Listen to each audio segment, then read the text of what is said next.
പ്രായമായി, എനിക്ക് 10-29 വയസ്സായി. എനിക്ക് പ്രായമായിട്ടില്ല, ഞാൻ ഈ ഒച്ചയിടാൻ തുടങ്ങിയപ്പോൾ തന്നെ ദൈവമേ.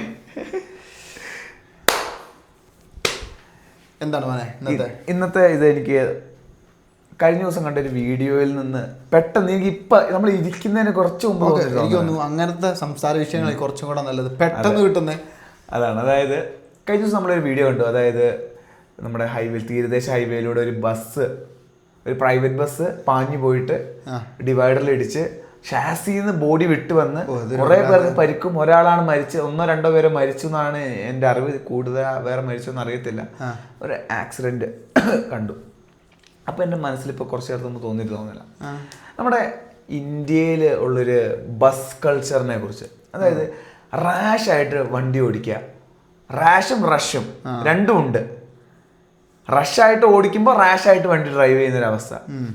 നമ്മൾ ഒരു USA കുറച്ച് ഡെവലപ്പ് ആയിട്ടുള്ള ഒരു രാജ്യങ്ങളിലൊക്കെ നോക്കിക്കഴിഞ്ഞ് കഴിഞ്ഞാൽ വളരെ സിസ്റ്റമാറ്റിക് ആയിട്ട് ഒരു സ്പീഡ് ലിമിറ്റ് വെച്ച് മാന്യമായിട്ടാണ് അവിടുത്തെ ബസ് ട്രാൻസ്പോർട്ട് എല്ലാം ഇതാവുന്നത്. എന്തുകൊണ്ടാണ് നമ്മുടെ ഇന്ത്യയിൽ, നമ്മുടെ കേരളത്തിൽ, നമ്മുടെ നാട്ടിൽ തന്നെ നമുക്ക് നോക്കി മനസ്സിലാവും പ്രൈവറ്റ് ബസ്സും KSRTC തമ്മിലുള്ള പോര്. എന്തുകൊണ്ടാണ് നമ്മുടെ ഇവിടെ ആ ഒരു സിസ്റ്റമാറ്റിക് ഇതില്ലാത്തത്? എൻ്റെ ടോപ്പിക് ഇന്നത്തെ അതാണ്. എന്തുകൊണ്ട് നമ്മുടെ ഇന്ത്യയിലെ ബസ് ഡ്രൈവർമാർ റാഷ് ഡ്രൈവ് ചെയ്യുന്നു? എനിക്ക് തോന്നുന്നു ഒന്നാമത്തെ കാര്യം നമുക്ക് അങ്ങനത്തെ ഒരു നിയമങ്ങളും വ്യവസ്ഥിതികളും ഇല്ലാത്തതുകൊണ്ടാണ് എനിക്ക് തോന്നുന്നത്. അത് കൃത്യമായിട്ട് ഒന്നാമത്തെ കാര്യം ഇത് നമ്മൾ ഇതിനു വേണ്ടിയിട്ട് ഡെവലപ്പ് ചെയ്ത് വന്നല്ലേ. അവിടെ പുറത്തുള്ള രാജ്യങ്ങളെന്ന് പറഞ്ഞാൽ എനിക്ക് തോന്നുന്ന വണ്ടികൾ ഇറങ്ങാൻ തുടങ്ങിയ സമയം തൊട്ട് നിയമങ്ങൾ അതിനനുസരിച്ച് മാറ്റി കൊണ്ടുവന്നതാണ്. നമ്മുടെ ഇവിടെ എന്ന് പറഞ്ഞാൽ എനിക്ക് ബസ് വന്നിട്ട് 60-70 കൊല്ലങ്ങളായിട്ടുള്ളൂ. സ്വാതന്ത്ര്യം കിട്ടി കുറച്ച് കഴിഞ്ഞപ്പോഴും കണ്ടാണ് നമ്മുടെ ഇവിടെ ആദ്യമായിട്ട് ഏതൊരു രാജാവ് കൊണ്ടുവന്ന എനിക്ക് ഓർമ്മയുണ്ട്. മറ്റേ ഇംഗ്ലണ്ടിൽ നിന്ന് ഇറക്കി 4 ബസ് 5 ബസ് ചിത്തിരതിരുന്നാൾ അല്ല, ഞാൻ മറ്റേതാട്ടോ നമ്മുടെ KSRTC. അതാണ് ഞാൻ ഉദ്ദേശിച്ചത്. അതായത് നമുക്ക് അങ്ങനത്തെ ഒരു നിയമം ഇല്ല എന്നാണ് ഞാൻ മനസ്സിലായത്. നിയമങ്ങളുണ്ടെങ്കിൽ അത് പാലിക്കാൻ നമ്മൾ ശീലിച്ചിട്ടില്ല നമുക്ക്. പിന്നെന്താന്ന് പറഞ്ഞാൽ ബസ്സുകാർക്ക് സമയം ഇതൊരു പ്രശ്നം വന്നിട്ട് അവർ ഓട്ടമാണ്. KSRTC ആണെങ്കിൽ ആ രീതിയിൽ ഓട്ടം, പൈസ ഇല്ലാത്ത രീതിയിൽ ഓട്ടം. എനിക്ക് തോന്നുന്നതെന്ന് പറഞ്ഞാൽ നിയമങ്ങൾ ശരിയല്ലാത്തതുകൊണ്ടാണ്, അല്ലെങ്കിൽ നമുക്ക് അങ്ങനത്തെ ഒരു നിയമസ്ഥിതി ഇല്ലാത്തതുകൊണ്ടാണ് ആൾക്കാർ അതേപോലെ ഓടിക്കുന്നതെന്നാണ് എനിക്ക് തോന്നുന്നത്. നമുക്ക് നിയമങ്ങൾ തെറ്റിച്ചു കഴിഞ്ഞാൽ അതിന് ശിക്ഷ കിട്ടുമെന്നോ അല്ലെങ്കിൽ നമുക്ക് മറ്റുള്ളവർക്ക് ഇതുകൊണ്ട് പ്രശ്നം ഉണ്ടാവുമെന്നോ ഒരു ചിന്ത ഇല്ലാത്തതുകൊണ്ടാണ് നമ്മൾ ആ രീതിയിൽ ഓടിക്കുന്നതെന്നാണ് എനിക്ക് തോന്നുന്നത്. ഞാൻ ചിന്തിച്ചൊരു ഇതിങ്ങനെയാണ്. എനിക്ക് തോന്നുന്നു ട്രെയിൻ കഴിഞ്ഞ് കഴിഞ്ഞാൽ പിന്നെ നമ്മുടെ ഇവിടെയുള്ള ഏറ്റവും വലിയ ട്രാൻസ്പോർട്ട് ബസ്സാണ് അല്ലേ? ട്രെയിൻ കഴിഞ്ഞ് കഴിഞ്ഞാൽ ഇന്ത്യയിൽ ബസ്സാണ്. പക്ഷേ എനിക്ക് തോന്നുന്നത്, എനിക്ക് മനസ്സിലായത്, നമ്മുടെ ഇവിടെയുള്ള പോപ്പുലേഷനെ മാനേജ് ചെയ്യാനുള്ള ബസ്സില്ല ഇവിടെ. എണ്ണം കുറവാണ്. സത്യമാണോ എന്ന് എനിക്കറിയത്തില്ല. ഞാൻ കണ്ടെത്തിയൊരിതാണ്, ബസ്സില്ല. അപ്പോൾ കുറഞ്ഞ ബസ്സുകളും കൂടുതൽ ട്രിപ്പുകളും മാനേജ് ചെയ്യാൻ വേണ്ടി ഒരു ബസ് തന്നെ 2-3 ട്രിപ്പൊക്കെ ഓടുന്നു. 2-3 ട്രിപ്പ് ഒരു ദിവസം ഓടുമ്പോൾ ഉള്ള കുഴപ്പം എന്താണെന്ന് പറഞ്ഞു കഴിഞ്ഞാൽ സമയം ഭയങ്കര ടൈറ്റ് ആവും. സമയം ടൈറ്റ് ആകുമ്പോൾ കൃത്യസമയത്ത് എത്താൻ വേണ്ടി ഇവരറിയാതെ ടൈം മാനേജ് ചെയ്യാൻ വേണ്ടി ചെയ്ത് പോകുന്നതാണെന്നാണ് എനിക്ക് തോന്നിയത്. കുറേയൊക്കെ ഒരു കണക്കിന് അതും പറയാം കേട്ടോ. അതല്ല നമ്മൾ മൊത്തത്തിൽ നിയമത്തെ ഇതിനും പറഞ്ഞിട്ട് കാര്യമില്ല. കുറേയൊക്കെ എന്ന് പറഞ്ഞാൽ അവരുടെ ജീവിത പ്രശ്നമാണ്, സംഭവിക്കുന്നതുണ്ട് കുറേ. കാരണം KSRTC ഒക്കെ പിടിക്കുന്ന സർക്കാർ സ്ഥാപനം ആയതുകൊണ്ട് അവർക്ക് പൈസയ്ക്ക് വലിയ വിഷയമല്ല, എങ്ങനെയാണല്ലോ ഓടാം. ഇപ്പോൾ അതാണ് ഫ്രീ ആയിട്ടാണ് ഇപ്പോൾ ഓടിക്കൊണ്ടിരിക്കുന്നത്. പക്ഷേ ഇവരെ സംബന്ധിച്ചുള്ള ഇവർക്ക് ഇതിന് ടാക്സ് അടയ്ക്കണം, ആൾക്കാർക്ക് കൂലി കൊടുക്കണം.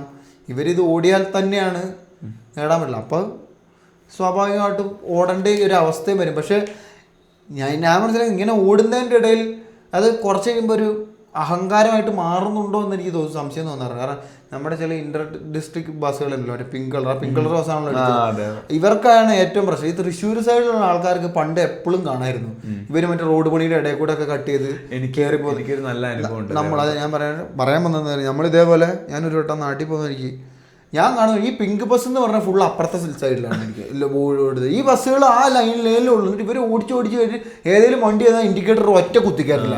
ഈ ഓടുന്ന ട്രാഫിക്കിൻ്റെ ഇടയിൽ കൂടെ ഒറ്റ കേരളം കയറ്റും. അതേപോലെ നമ്മുടെ നാട്ടിൽ നമ്മുടെ വയനാട്ടിൽ അങ്ങനെ ശ്രദ്ധിച്ചിട്ടില്ല. കാരണം വയനാട്ടിൽ എനിക്ക് നമുക്ക് അങ്ങനത്തെ റോഡുകൾ ഇല്ലാത്തതുകൊണ്ടാണ് അതിന് മാന്യരായിട്ടുള്ള ഡ്രൈവർമാർ ഉള്ളതുകൊണ്ടാണ് എനിക്ക് തോന്നുന്നത് നമ്മുടെ നാട്ടിൽ പൊതുവെ അങ്ങനെ നീളത്തിലുള്ള സ്ട്രീറ്റ് റോഡുകൾ കുറവാണ്. അതായത് നമ്മള് വണ്ടിയൊക്കെ ഓടിച്ചു നമ്മുടെ തൊട്ട് മുട്ടിയിലാന്ന് പറഞ്ഞിട്ടാണ് ഇവര് കൊണ്ടുവരുന്നത്. അത് നമ്മളെ അതിന് മലയാളം വാക്ക് എന്താ, ഇംഗ്ലീഷ് ബുള്ളി എന്നാണ് പറയാ, അതിന് മലയാളത്തിൽ എന്താണ് പറയാ ആ വാക്കിന്? അതിന് ഇതുണ്ടെന്ന് തോന്നുന്നില്ല. അതായത് അങ്ങനത്തെ നമ്മളെ ഭയപ്പെടുത്തുകയാണ് ഇവര്, നമ്മളെ പേടിപ്പിക്കുകയാണ്. നമ്മള് കുഞ്ഞു വണ്ടിയാണ്, ഇവന്മാര് വലിയ ആൾക്കാരാണ്, മാറിക്കൊടുത്തോ ഇല്ലെങ്കിൽ ശല്യം ചെയ്യാണ്. അതെ അതെ. പിന്നെ അതാ ഇവര്, പിന്നെ അതുമല്ല ഇവര് പുറകെ വന്ന് പാഞ്ഞു വന്നിട്ട് ഈ ഹോണടി ഈ കീ കീ കീ കീ കീന്ന് അടിച്ചടിച്ചാണ് വരുന്നത്. ആംബുലൻസിന് പോലും ഉണ്ടാവില്ല ഇത്രയും തിരക്ക്. അത് ഒരിക്കലും ഈ ഒരു സാഹചര്യം ഞാൻ പറഞ്ഞ കാരണം കൊണ്ടല്ല. ആ ഒരു എനിക്ക് തോന്നുന്നില്ല. അത് അതാണ് ഞാൻ പറഞ്ഞത്, അത് നമുക്ക് നിയമങ്ങളെ പേടിയില്ലാത്തതുകൊണ്ടാണ്. കാരണം വേറെ എന്താ കാര്യം പറയാമെന്ന് അറിയാം, സ്പീഡിൻ്റെ കാര്യം. ഞാൻ കഴിഞ്ഞ ദിവസം വേറൊരു വീഡിയോ ഉണ്ട്, ഇതേപോലത്തെ വേറൊരു ബസ്സിൽ ഒരുത്തം പോവുക. അവൻ എന്നിട്ട് മറ്റേ ഈ ഗൂഗിൾ മാപ്പിൽ നോക്കുമ്പോൾ നമ്മുടെ ആവറേജ് സ്പീഡ് കാണിക്കുമല്ലോ, അത് ആ ബസ്സിന് 120 to 130 ഇടയിലാണ് കാണിച്ചത്. അതിങ്ങനെ 80 കിലോമീറ്റർ. എനിക്ക് അതാണ് അവൻ ഇതിൽ കാണിച്ചത്. അതിനകത്ത് ഇനിയിപ്പോൾ GPS-ൻ്റെ എറർ വെച്ചിട്ട് ഒരു 10-12 കിലോമീറ്ററിൻ്റെ വ്യത്യാസം തന്നെ ആവറേജ് നമ്മൾ കൂട്ടാളും. പക്ഷേ നമ്മുടെ GPS-ൻ്റെ ആക്യുറസി അറിയാമല്ലോ, 3 മീറ്റർ 4 മീറ്ററിൻ്റെ ഉള്ളിൽ വരെ നമുക്ക് ആക്യുറേറ്റ് ആയിട്ട് കിട്ടും. ഇതിപ്പോൾ റണ്ണിങ്ങിൽ പോവുകയാണെങ്കിൽ ഒരു 50 മീറ്റർ കൂട്ടിക്കോ, 50 മീറ്റർ ചുറ്റളവിലാണ് ലാഗ് വരുന്നതെന്ന് വിചാരിച്ചു കഴിഞ്ഞാലും 120 എങ്ങനെ ഒരു വണ്ടി പോയി, 110 എങ്ങനെ ഒരു ബസ് പോകുന്നത്? അത് 80 ലിമിറ്റ്. അത് ഇന്നലെ പത്രത്തിൽ വാർത്തയിലും കണ്ടൊരു വാർത്തയുടെ ഒരു ക്ലിപ്പാണ് കണ്ടത്. ഒരുത്തൻ ഇങ്ങനെ ഫോൺ വെച്ചിട്ട് ഇത് കാണിക്കുക, സ്ട്രേറ്റ് ഹൈവേ നമുക്ക് കാണാം, മാപ്പിൽ ഇങ്ങനെ ഹൈവേ ആണ്, സൈഡിൽ നിന്നിട്ടൊരു വട്ടത്തിൽ കാണില്ല ആവറേജ് നമ്മൾ ഏത് സ്പീഡിലാണ് ക്രൂസ് ചെയ്യുന്നത്, 120, 130 ഇടയിൽ ഏതൊരു നമ്പറാണ്. ഇങ്ങനെ പൊങ്ങി താന്ന് കളിച്ചോടിക്കുക. ഒന്ന് ആലോചിച്ച് നോക്ക്. അപ്പൊ ഈ സ്പീഡ് ഗവർണർ കൊണ്ടൊന്നും ഉപയോഗമില്ല, ഇവര് എനിക്കൊന്ന് കട്ട് ചെയ്ത് വിടുകയെന്ന് തോന്നുന്നു, അതും ബൈപ്പാസ് ചെയ്ത് വിടുകയെന്നല്ലേ? അതെ. അല്ല ഞാൻ ആലോചിക്കാണ്, ഒരു മനുഷ്യന്റെ ജീവനെക്കാട്ടിലും 80 കിലോമീറ്റർ കണ്ടല്ലേ ഓടാൻ പാടുള്ളൂ. 80 ലിമിറ്റ്, അതിൽ 60 ഓടാൻ പാടുള്ളൂ വണ്ടി. അതാ വിഷയം. അതായത് ഞാൻ ആലോചിക്കുന്ന ആ ഇതിന്റെ അകത്തിരിക്കുന്ന പാസഞ്ചേഴ്സിന്റെ ജീവനെക്കാട്ടിലും അതിന് വില കൊടുക്കുന്നില്ല എന്നാണ് ഞാൻ മനസ്സിലാക്കുന്നത്. കാരണം ആ തെന്നിപ്പോയി വീണ ഇടിച്ച വണ്ടി എനിക്ക് ഒന്ന് സ്പീഡിൽ വന്ന് പോയത്, കാരണം അതിന്റെ ബാക്ക് ഹൈഡ്രോപ്ലെയിൻ ആയി പോയതായിരുന്നു. അതായത് ബാക്ക് തിരിഞ്ഞു വരിക ചെയ്തതാണ്. ബാക്ക് തിരിഞ്ഞു വരണമെങ്കിൽ എനിക്ക് തോന്നുന്നു എവിടെയെങ്കിലും ആ സ്പീഡിൽ വന്നിട്ട് വളഞ്ഞപ്പോ പറ്റിയതായിരിക്കണം. അത് തെന്നി തിരിഞ്ഞു വന്നിട്ട് പോയേ, ജീവൻ പോയവന് പോയി, കൈ ഒടിഞ്ഞവന് ഒടിഞ്ഞു. ഇവർക്ക് എന്താ വിഷയം? ഇത് കുറച്ച് ഇൻഷുറൻസ് ക്ലെയിം ചെയ്ത് ഇവർ പിന്നെ ഇതേപോലെ ഇതാക്കും. ഇതിൽ സത്യം പറഞ്ഞാൽ നല്ലൊരു മാറ്റം നമ്മുടെ ഇവിടെ വരണം. ഇതിനെന്തെങ്കിലും മുഴുവൻ ഞാൻ ഇന്ത്യയുടെ കാര്യം പറയാം, നമ്മൾ എവിടെ നമ്മുടെ നാട്ടിലെ കാര്യം പറയുന്നതാണ് ഏറ്റവും നല്ലത്. നമ്മൾ ഇന്ത്യനെ മാറ്റാൻ പറ്റുമെന്ന് എനിക്ക് തോന്നുന്നില്ല. നമ്മൾ നമ്മുടെ നാട്ടിൽ ഇതിന് വ്യത്യാസം കൊണ്ടുവന്നേ പറ്റുള്ളൂ. അല്ലെങ്കിൽ മറ്റേ ഇവർ ടാക്സ് ഒക്കെ എന്തായാലും പിടിച്ച് വാങ്ങുന്നുണ്ട്, അവർക്ക് ചിലപ്പോൾ അതിൻ്റെ ഇതായിരിക്കും 3 മാസം കൂടുമ്പോൾ ഇതിൻ്റെ കൊടുക്കുന്നതിൻ്റെ വലിയ ഇത് വെച്ചിട്ട് എനിക്കിത് ഓടി പിടിക്കണം എന്നുള്ള ഇതായിരിക്കും.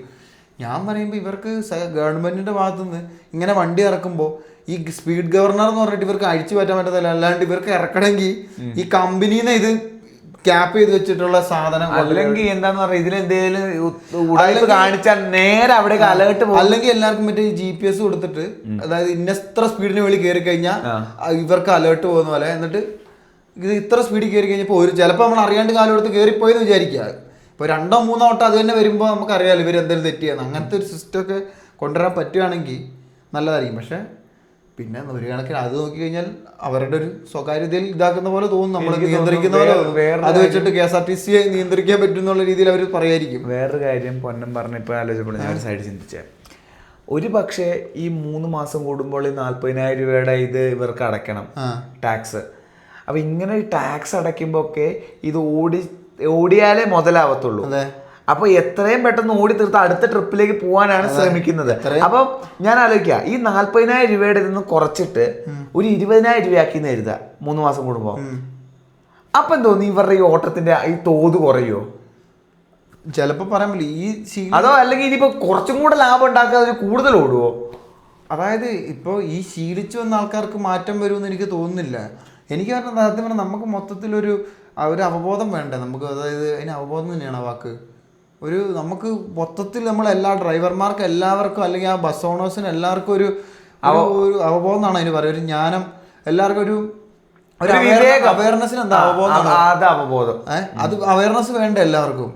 കാരണം നമ്മൾ ഇന്ന ആൾക്കാരെ കൊണ്ടുവരണം കാരണം ഇത് എനിക്ക് തോന്നുന്നില്ല ഒരാളെ കൊണ്ട് ആരെങ്കിലും ഒരാൾ എപ്പോഴും എന്തെങ്കിലും ഓടുമായിരിക്കും. പക്ഷെ നമ്മൾ മൊത്തത്തിൽ ഇവരെ എങ്ങനെ നിയന്ത്രിക്കാൻ പറ്റും എന്നുള്ള കാര്യമാണ് നോക്കേണ്ടത്. ഇവരെ എന്ന് പറഞ്ഞാൽ പ്രൈവറ്റ് മാത്രമല്ല, KSRTC-ക്കാരെ നിയന്ത്രിക്കണം. എൻ്റെ ഒരു അഭിപ്രായത്തിൽ ഇതാണ് ഒന്നാമത്തെ വേറൊരു പ്രശ്നം എന്ന് പറഞ്ഞു കഴിഞ്ഞാൽ ഇവർ മത്സരമാണ്. അതെ, അതാണ് KSRTC പ്രൈവറ്റും തമ്മിലൊരു മത്സരം, അല്ലെങ്കിൽ പ്രൈവറ്റും മത്സരം, ഒരേ റൂട്ടിൽ ഓടുന്നവർ തമ്മിൽ മത്സരമാണ്. ആ രാജ്യത്ത് ഇപ്പൊ ഞാൻ ഒരു ഉദാഹരണം പറയാം. ഞാൻ കഴിഞ്ഞ ദിവസം ബത്തേരിന്ന് ഇങ്ങനെ പോയി ഇങ്ങനെ കറങ്ങി വന്നപ്പോൾ നമ്മുടെ ഗാന്ധി ജംഗ്ഷനിലുള്ള അവിടുത്തെ ബസ് സ്റ്റോപ്പിലേക്ക് 2 ബസ് വരുന്നുണ്ട്, നീല ബസ്.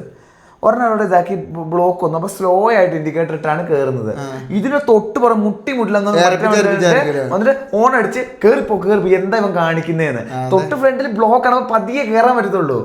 അതെ, ഇതേ സംഭവം എനിക്ക് കഴിഞ്ഞ ദിവസം ഉണ്ട്. ഞാൻ കഴിഞ്ഞ ദിവസം മഴയത്ത് ജിമ്മിൽ പോയി കാർ എടുത്തിട്ട് പോയാണ്. അപ്പോൾ എന്താ പറയുക, മറ്റേ ടൗണിൽ കൂടെ കറങ്ങി പോകണല്ലോ. അപ്പോൾ ടൗണിൽ കൂടെ കറങ്ങി ഞാൻ ഇപ്പോൾ കുറച്ചായിട്ട് ഞാൻ വളരെ ശ്രദ്ധിച്ചിട്ടാണ്. ഞാനിപ്പോൾ ആവശ്യമില്ലാണ്ട് ഇതാക്കും. ഞാൻ വളരെ എന്നിട്ട് സാവകാശം ആൾക്കാരൊക്കെ നിർത്തിക്കൊടുത്ത് സാവകാശമാണ് പോകുന്നത്. ഇപ്പോൾ ചിലർ ക്രോസ് ചെയ്യുമ്പോഴൊക്കെ.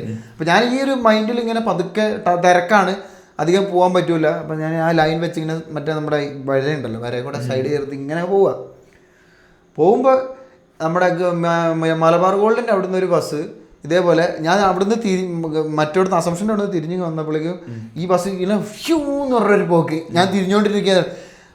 ഇവിടെ സ്ഥലമുള്ളതുകൊണ്ട് ഞാൻ ഇങ്ങോട്ട് ഒതുക്കി. അപ്പോൾ ഞാനത് പതുക്കെ ഇങ്ങനെ എഴിഞ്ഞഴിഞ്ഞ് ഇങ്ങനെ സൈഡാക്കിയിട്ട് ഞാനിപ്പോൾ നമുക്ക് ഇപ്പുറത്തോട്ട് പോകേണ്ടതുകൊണ്ട് ഞാൻ ആ മലബാർ ഗോൾഡിൻ്റെ അവിടെ നിന്ന് ഇൻഡിക്കേറ്റർ ഇട്ട് ഈ ലൈനിലേക്ക് ചാടി. കാരണം നമ്മൾ ഇവിടുന്ന് തിരിഞ്ഞ് വരുമ്പോൾ ഈ സൈഡിലല്ലേ ഉണ്ട്. അപ്പോൾ ഞാൻ ഈ ലൈനിലേക്ക് ചാടിയപ്പോഴേക്കും ഇവൻ തള്ളി കയറി എന്ന് പറഞ്ഞാൽ മുന്നിലേക്ക് വന്നത്. എന്താ ഭാഗത്തിന് മുന്നിൽ വേറൊരു കാറുള്ളതുകൊണ്ട് ഇന്നില്ല. എന്നിട്ട് ഈ ഓൺ അടിച്ചോണ്ടിരിക്കും. ഞാൻ പതുക്കെ മുന്നിലേക്ക് പോയി. പിന്നെ പതുക്കെ എഴഞ്ഞാൽ പോകുന്നത്. നല്ല തിരക്കാട്ടമുള്ളു. ഇങ്ങനെ എഴഞ്ഞ് പോകുമ്പോൾ അപ്പോൾ നമുക്ക് നോക്കുമ്പോൾ കാണാം മുന്നിലേക്ക് നമ്മുടെ എവിടെയൊക്കെ എത്തിക്കാണും. മറ്റേ അമ്പലത്തിൻ്റെ അതൊക്കെ കഴിഞ്ഞ് പതുക്കെ അങ്ങ് പോയി കഴിഞ്ഞപ്പോഴേക്ക് ഇപ്പറ ലൈൻ മുഴുവൻ അവിടെ എന്തോ മറ്റേ ബ്ലോക്ക് ആയിട്ടൊന്നു ഈ ലൈൻ മുഴുവൻ കാലി. അപ്പോൾ ഇയാൾ ഇങ്ങോട്ട് ചാടി നേരെ ഇങ്ങോട്ട് വന്നു. അപ്പോഴേക്കും അവിടുന്ന് വണ്ടി ഇറങ്ങി തുടങ്ങിയപ്പോൾ ഇടിച്ച് എൻ്റെ വണ്ടിയുടെ പുറകിലോട്ട് കയറ്റി ഇൻഡിക്കേറ്റർ ഇട്ട് ഇങ്ങോട്ടേക്ക് കയറ്റി. പിന്നെ ഈ ഹോണടിയാണ്. ഇയാൾ ഇത്രയും മേളിലിരിക്കുന്ന മനുഷ്യനല്ലേ, ഇത് നോക്കിയാൽ കാണാൻ പറ്റാത്തതുകൊണ്ട് നമുക്ക് എന്തെങ്കിലും ചെയ്യാൻ പറ്റുമോ? ഞാൻ വളരെ സാവകാശം ഗ്യാപ്പ് ഇട്ടിട്ട് എൻ്റെ സ്പേസിൽ ഞാൻ നല്ല പതുക്കെ ഈ വണ്ടികൾക്ക് സാവകാശം പോയി. അതിൻ്റെ ഇടയിൽ മറ്റേ നമ്മുടെ ഐശ്വര്യമോളിൻ്റെ അവിടുന്ന് കുറേ വണ്ടികൾ വന്നു. അതൊക്കെ അവർക്കൊക്കെ സാവകാശം നിർത്തി കൊടുത്തിട്ട് ഇതിനൊക്കെ ഇയാളീ പുറകെ കിടന്ന് അടിയോ അടി എന്ന് പറഞ്ഞാൽ വെറുപ്പിച്ചെന്ന് പറഞ്ഞാൽ അങ്ങനെ വെറുപ്പിച്ചു. ഞാൻ ഇറങ്ങിപ്പോൾ എന്തെങ്കിലും പറഞ്ഞാലെന്നല്ല, ഞാൻ പറഞ്ഞിട്ട് ചെയ്തിട്ട് കാര്യമില്ലാത്തതുകൊണ്ട് ഞാൻ പിന്നെ അതിനെപ്പറ്റി ചിന്തിച്ചില്ല. അതും ഞാൻ ചിന്തിക്കാറുണ്ട്. ഈ ഓട്ടോ ഡ്രൈവർമാർക്കും ബസ്സുകാർക്കും ഞാൻ ചില ട്രാഫിക്കിന്റെ ഉള്ളിൽ പുറകിൽ നിന്ന് ഓണടി ഇവർ എത്ര ദൂരെ ഓട്ടോറിക്ഷക്കാരുടെ കാര്യം അത് വേറെ. ഓട്ടോറിക്ഷക്കാരാണ് ഇപ്പുറത്തെ സൈഡിൽ എന്ന് പറഞ്ഞ് ഗ്യാപ്പ് കിട്ടിയ കുത്തി കയറ്റി അങ്ങ് പോവുകയാണ്, ഒരു മര്യാദ ഇല്ലാതെ. അപ്പം ഞാനിപ്പോൾ അവിടുന്ന് വരുമ്പോൾ ഒരു വണ്ടിക്ക് വന്ന് നിർത്തി കൊടുത്തു കഴിഞ്ഞാൽ അവർക്ക് അവർ മണിക്കൂർ ഇത് നോക്കി കയറി ഈ പോകുന്നതിൻ്റെ ഇടയിൽ ഒരാൾ ചവിട്ടി കൊടുത്താൽ 2 വണ്ടിയെ പോയി കഴിഞ്ഞാൽ നമുക്ക് കയറി പോവാം. നമ്മളൊരു മര്യാദയിൽ വേണ്ട വണ്ടി ഓടിക്കാനും വേണ്ട, ഒരു ഇതിൽ വണ്ടി ഓടിക്കും. അപ്പോഴാണ് ഈ ചങ്ങായി വന്ന് പുറകിൽ ഓണടിച്ച് വെറുപ്പിക്കുക. എന്നിട്ട് എനിക്കൊന്നൊരു 5 മിനിറ്റ് എടുത്ത് അവിടുന്ന് മറ്റോടത്ത് എത്താൻ, അതായത് ബസ് സ്റ്റാൻഡ് അവിടത്തെ എത്താൻ. എന്നിട്ട് അവിടെ കീർത്തി ടവറിൻ്റെ അവിടെ നിന്ന് ഇൻഡിക്കേറ്റർ ഇട്ടിട്ട് ഇടിച്ചങ്ങ് കയറി. ഞാനിങ്ങനെ പോയി കഴിഞ്ഞപ്പോഴേക്കും മുന്നിൽ എനിക്കൊന്നൊരു KSRTC ഇതുണ്ടായിരുന്നു, വേറൊരു പ്രൈവറ്റും ഉണ്ടായിരുന്നു. എന്നിട്ട് ഞാൻ മുന്നോട്ട് കയറി വന്നപ്പോഴേക്കും ആ മുന്നിൽ നിന്ന് പ്രൈവറ്റാണ് ഇതേപോലെ ഒരു ഒറ്റ പോക്ക്. എന്നാൽ ഒരു ചെറിയ വണ്ടി വരുന്നുണ്ട് മുന്നിൽ, മറ്റേ സീബ്ര ലൈനുള്ളതാണ്. ഇതൊന്നും നോക്കിയിട്ട് ഇതാക്കണ്ട. ഇതിൻ്റെ ഒന്നും സാവകാശമില്ല ആർക്കും. ഇപ്പം നേരത്തെ പറഞ്ഞ കാരണങ്ങളായിരിക്കും, അല്ലെങ്കിൽ ഇങ്ങനെ ഓടിച്ച് ശീലമുള്ളതുകൊണ്ടായിരിക്കും. ഇപ്പം നമ്മുടെ അനുഭവം എന്ന് പറഞ്ഞാൽ നമുക്കെന്ന് പറഞ്ഞാൽ ഒരു സാവകാശം കിട്ടുന്നില്ല. ഏത് ഇവർക്ക് തിരക്കാണ് ഈ ബസ്. കാരണം ഇത്രയും വലിയൊരു വണ്ടിയാണെന്നുള്ള ഇവർ മനസ്സിലാക്കുന്നില്ല എന്ന് എനിക്ക് തോന്നുന്നത്. സംഭവം നമ്മൾ കൈ പിടിച്ച് ഒറ്റ വിരലുകൊണ്ട് തിരിക്കാൻ പറ്റുമെന്ന് പറഞ്ഞിട്ട് കാര്യമുണ്ട്. ഇത് ഇത്രയും വലിയൊരു വണ്ടിയാന്ന് പറഞ്ഞിട്ട് നടക്കുന്നില്ല. എന്നിട്ട് ഞാൻ എന്താ പറഞ്ഞത്, ഇതേ സംഭവം എന്നിട്ട് ഞാൻ മുന്നിലുള്ള ബസ്സുകാരൻ പോയിട്ട് ഞാൻ പതുക്കെ മുന്നോട്ട് എടുത്തപ്പോൾ പിന്നെ KSRTC-കാരൻ അവനും കൂടി ഹോണടിച്ച് എനിക്ക് വന്നിട്ട് അവൻ KSRTC-നെ വെട്ടിച്ച് ചാടി ഇങ്ങോട്ട് കയറി പോകുന്നത് എൻ്റെ പുറകിലുണ്ടായിരുന്നു. അവിടം വരെ ഉണ്ട്. എന്നിട്ട് അവിടുന്ന് പുൽപ്പള്ളി വഴിക്ക് തിരിഞ്ഞു പോയി. അവിടം വരെ ഓണടിച്ചുകൊണ്ടിരിക്കുകയാണ്. ഞാൻ ആയിരിക്കുന്നു ഇതിനകത്ത് നമുക്ക് ഒന്നും നേടുന്നില്ല. ഇവരുടെ മനസ്സിൽ മൈൻഡ് ഇവർ ഓൺ അടിക്കുമ്പോൾ വണ്ടി ട്രാഫിക് നമ്മളിപ്പോ ഹോൺ അടിക്കാന്ന് ഹോണിന്റെ ഉദ്ദേശം എന്താ? ഞാൻ പുറകിലുണ്ടെന്ന് അറിയിക്കുക എന്നുള്ളതാണ് ഈ ഹോണിന്റെ ഉദ്ദേശം. അല്ലെങ്കിൽ ശ്രദ്ധിച്ച് വരുമ്പോൾ നമ്മളൊരു വഴി കയറുമ്പോൾ ഇന്നൊരു വണ്ടി വരുന്നുണ്ടെന്ന് അറിയിക്കുക. ഇവരിതെന്ത് സൈറൺ ആക്കി വെച്ചിരിക്കുക. അതായത് ഞങ്ങൾ വരുന്നുണ്ട്, വഴി മാറി തറഞ്ഞ ആംബുലൻസ് വരുന്ന പോലെയാണ്. അത് നമുക്കെന്ന് പറഞ്ഞാൽ ഞാൻ മനസ്സിലാക്കിയത് ഒരു ഒന്നാമത്തെ കാര്യം, നമുക്ക് ഒരു മര്യാദയുള്ള ഡ്രൈവിംഗ് ശീലങ്ങളില്ല നമുക്ക്. നമ്മൾ ഒന്ന് പതുക്കെയാക്കിയാൽ മതി ഈ കാര്യങ്ങളല്ലേ. ഇപ്പോൾ എല്ലാവരും ഒന്ന് പതുക്കെയാക്കി ചിന്തിച്ചു കഴിഞ്ഞാൽ ഈ പാഞ്ഞു പോകലെല്ലാം കുറയും നമ്മുടെ നാട്ടിൽ. ഞാൻ പറയുമ്പോൾ എന്താ, അത് ഈ ബസ്സുകാരെ മാത്രമല്ല കേട്ടോ, ഈ ശീലം എല്ലാ വണ്ടിക്കാർക്കും ഉള്ളതാണ്. ഇപ്പം മറ്റേ ഒരു സിനിമ, മഹേഷ് ബാബുവിൻ്റെ ഒരു സിനിമയിലൊരു ക്ലിപ്പ് ഞാൻ കഴിഞ്ഞ ദിവസം കണ്ടു. അതായത് പുതിയ നിയമം ഉണ്ടാക്കുക എന്നുള്ളതല്ല, അത് ആൾക്കാരിൽ എങ്ങനെ മാറ്റം കൊണ്ടുവരിപ്പിക്കും എന്നുള്ളതാണ് ചിന്തിക്കേണ്ടതെന്ന് പറഞ്ഞിട്ട് കോട്ട് വെച്ചിട്ടാണ് വീഡിയോ. എന്താന്ന് പറഞ്ഞു കഴിഞ്ഞാൽ ഇവനിങ്ങനെ പോകുമ്പോൾ നോക്കുമ്പോൾ ഉണ്ടാവും ഓപ്പോസിറ്റ് ലൈനിലൂടെ ഹെൽമെറ്റ് ഇടാണ്ട് ബൈക്കുകാർ പോകുന്നു, തൊട്ടടുത്ത് കാറുകാരനും ഫോൺ വിളിച്ചുകൊണ്ട് പോകുന്നു, 2 ഹെൽമെറ്റിലാണ് അങ്ങ് പോകുന്നു. അപ്പൊ ഇവനെയൊക്കെ നോക്കി നിരീക്ഷിച്ചു. അപ്പൊ ഇവനെന്ത് ഇതിന്റെ ട്രാൻസ്പോർട്ടിന് മെയിൻ ആളാണ്, നമ്മൾ നിയമം പാസ്സാക്കും. തൊട്ടടുത്ത് MVD ഇരിക്കുന്നുണ്ട്, ചോദിക്കും ഹെൽമെറ്റ് ഇടാത്തവർക്ക് എത്ര രൂപ ഫൈൻ? ഇപ്പോൾ 500, 5000 ആക്ക്. ഫോൺ വിളിക്കുന്നവന് എത്ര ഫൈൻ? 1000, 10000 ആക്ക്. അതായത് പിന്നെ എന്തായിരുന്നു, സീറ്റ് ബെൽറ്റ് ഇടാതെ എത്രയാ? 15000 ആക്ക്. അങ്ങനെ കൂട്ടി. ഇത് നേരെ അന്ന് ഒരുവട്ടം മൊന്നം പറഞ്ഞു. അതായത് ഇത് നമ്മൾ ആദ്യത്തെ ഒരു 10 പിടിക്കുന്ന വിഷയമുള്ളൂ, അതിൽ പേടി വേണം. അതായത് പിടിച്ചല്ലേ എന്താ പറയുക, പിടിച്ചങ്ങ് ജയിലിലിടുക. ജയിലിടാന്ന് പറയുമ്പോൾ മറ്റേ ഇതാണ് ചെയ്തത്, ഒരു ദിവസം ജയിലിൽ പിടിച്ചു. അതായത് എങ്ങനെ നിയമം വെക്കട്ടെ എൻ്റെ അഭിപ്രായത്തില്, ഓവർ സ്പീഡോ അല്ലെങ്കിൽ റാഷ് ഡ്രൈവിങ്ങോ കണ്ടു കഴിഞ്ഞ് കഴിഞ്ഞാൽ 1 മാസത്തേക്ക് ലൈസൻസ് സസ്പെൻഡ് ചെയ്യും, വണ്ടി ഇറക്കാൻ പറ്റില്ല. ഇത് അങ്ങനെ ഒരു നിയമം ഇട്ടാ ഈ ഡ്രൈവർമാരെ പ്രഷർ ചെയ്യുന്ന ഓണർമാർ തന്നെ പറയും എന്റെ പൊന്നു മക്കളെ നോക്കി കണ്ടു. ഇങ്ങനത്തെ ഡ്രൈവർമാർക്കില്ലേ, അതെ ഇങ്ങനത്തെ കൊടുക്കണം. അതായത് ഓവർ സ്പീഡ് കൊടുത്തു കഴിഞ്ഞാൽ ഇങ്ങനെ അടിച്ചാൻ കൊടുക്കും. ഓവർ സ്പീഡ് മാത്രമല്ല, റാഷ് ഡ്രൈവ്, ഓവർ സ്പീഡോ വിത്ത് പ്രൂഫ് നിങ്ങളുടെ ഇത് കേസ് വന്ന അതേപോലെ ജനങ്ങൾ ഇപ്പൊ ഫോട്ടോ എടുത്ത് അയച്ചു കൊടുക്കുന്ന പരിപാടി ഒന്നും അങ്ങനത്തെ അയച്ചു കൊടുക്കുന്നവർക്ക് അവർക്ക് ഇൻസെന്റീവ് കൊടുക്കണം. അത് ഈ വാങ്ങുന്ന ഈ ഇവരുടെ നിന്ന് ഫൈൻ അടയ്ക്കുന്നതിന് ഒരു വകുപ്പ് അവർക്ക് കൊടുക്കണം, ഇങ്ങനെ പിടിക്കുന്നവർക്ക്. അപ്പൊ എന്താന്ന് പറഞ്ഞു കഴിഞ്ഞാൽ, അതായത് എൻ്റെ കാര്യത്തിൽ ഞാൻ തെറ്റിയത് നീ അതിൽ ചോദ്യം ചെയ്യും, എൻ്റെ പോരായ്മ നീ ചോദ്യം ചെയ്യുമ്പോൾ എൻ്റെ പ്രശ്നം, അതായത് എന്നെ നീയാണ് കൈകാര്യം ചെയ്യുന്നത്. അതായത് എന്നോട് ചോദിക്കാൻ വേറെ ആൾക്കാരുണ്ട്, ഈ പോലീസുകാർ മാത്രമല്ല, ജനങ്ങൾ, നമ്മൾ പരസ്പരം. അതായത് ഈ നിയമം ഗവൺമെന്റ് ആൾക്കാരെ മേലെ അടിച്ചേൽപ്പിക്കുന്നതിന് പകരം ആൾക്കാർ തന്നെ സ്വയം അങ്ങ് ഏറ്റെടുത്ത്, ഗവൺമെന്റ് ഇങ്ങനെ ഇത്രയും ചെയ്താൽ മതി, ഇത്രയും ഫൈൻ എന്ന് പറഞ്ഞ് കൊടുക്കുന്നു. എന്നിട്ട് ഇങ്ങനെ പറഞ്ഞു കഴിഞ്ഞാൽ ഇത് ചെയ്യുന്ന ആൾക്കാർക്ക് അവർക്ക് പൈസ കൊടുക്കണം, കാരണം അതിന് താമസം വരുത്തരുത്. എന്നാൽ പിന്നെ ആൾക്കാർ പിന്നെ ചെയ്യൂല. ഇങ്ങനെ ഡ്രൈവർമാർ ഇതേപോലെ ചെയ്ത് ഓവർ സ്പീഡിൽ പോകുന്ന അല്ലെങ്കിൽ ബസ്സിലുള്ള ആൾക്കാർ ഇതിൽ തെളിവ് പോലെ കാണിക്കുകയാണെന്ന് പറഞ്ഞു കഴിഞ്ഞാൽ നിസ്സാര കാര്യമില്ല, നമുക്ക് മനസ്സിലാക്കാൻ പറ്റുന്നുള്ളൂ. പിന്നെ ഏതെങ്കിലും എങ്ങനെ ആ സ്പീഡിൽ പോകണം, ഏതെങ്കിലും സ്പീഡ് ക്യാമറ കിട്ടാണ്ടിരിക്കില്ല. അങ്ങനെ കൊടുത്തു കഴിയുമ്പോൾ നമ്മളെന്താണെന്ന് പറയുമ്പോൾ ഒരു സമൂഹം, മൊത്തത്തിലൊരു സമൂഹമായിട്ട് നമ്മളിരിക്കുന്നത്, നമ്മൾ പരസ്പരം അങ്ങോട്ടും ഇങ്ങോട്ടും നമ്മളാണ് നമ്മളെ നിയന്ത്രിക്കുന്നത്. അപ്പോൾ ഒരാൾ തെറ്റ് ചെയ്താൽ ചോദിക്കാനുണ്ട്. ഗവൺമെൻറ്റിൻ്റെ ഉദ്ദേശം എന്ന് പറഞ്ഞു കഴിഞ്ഞാൽ ഈ നിയമങ്ങൾ ഉണ്ടാക്കി നിയമം പാലിപ്പിക്കാനായിട്ടും നിയമങ്ങൾ ഉണ്ടാക്കാനായിട്ട് ഈ സമൂഹത്തെ ഈ നിയമത്തിലൂടെ ഒതുക്കുക പറ്റുള്ളൂ. അല്ലാണ്ട് ഗവൺമെൻറ് എന്ന് പറഞ്ഞാൽ രാജാവല്ല. ഇത് നമ്മൾ ഈ ജനാധിപത്യ രാജ്യത്ത് ജീവിക്കുമ്പോൾ, നമ്മൾ ആ രീതി നിൽക്കുമ്പോൾ ഈ ജനങ്ങളാണ് പരസ്പരം അങ്ങോട്ടും ഇങ്ങോട്ടും ഇത് നിയന്ത്രിക്കേണ്ടത്. അതിന് അവർക്ക് അതിനുള്ള അവസരം, ഈ നിയമങ്ങൾ ഉണ്ടാക്കേണ്ടതാണ് ഗവൺമെന്റ്. നമ്മൾ അധികാരം കൊടുത്തതാണല്ലോ ഗവൺമെന്റിന്, അല്ലാണ്ട് ഇവർക്ക് ഓടിയിടന്നെല്ലാം ചെയ്യാൻ പറ്റില്ല. അപ്പൊ നമ്മുടെ നാട്ടിൽ ഇങ്ങനെ ഒരു പ്രശ്നം ഉണ്ടാകുമ്പോൾ, ഇങ്ങനത്തെ ഒരുത്തൻ തെറ്റ് ചെയ്യുമ്പോൾ മറ്റുള്ളവർ ചോദിക്കണം.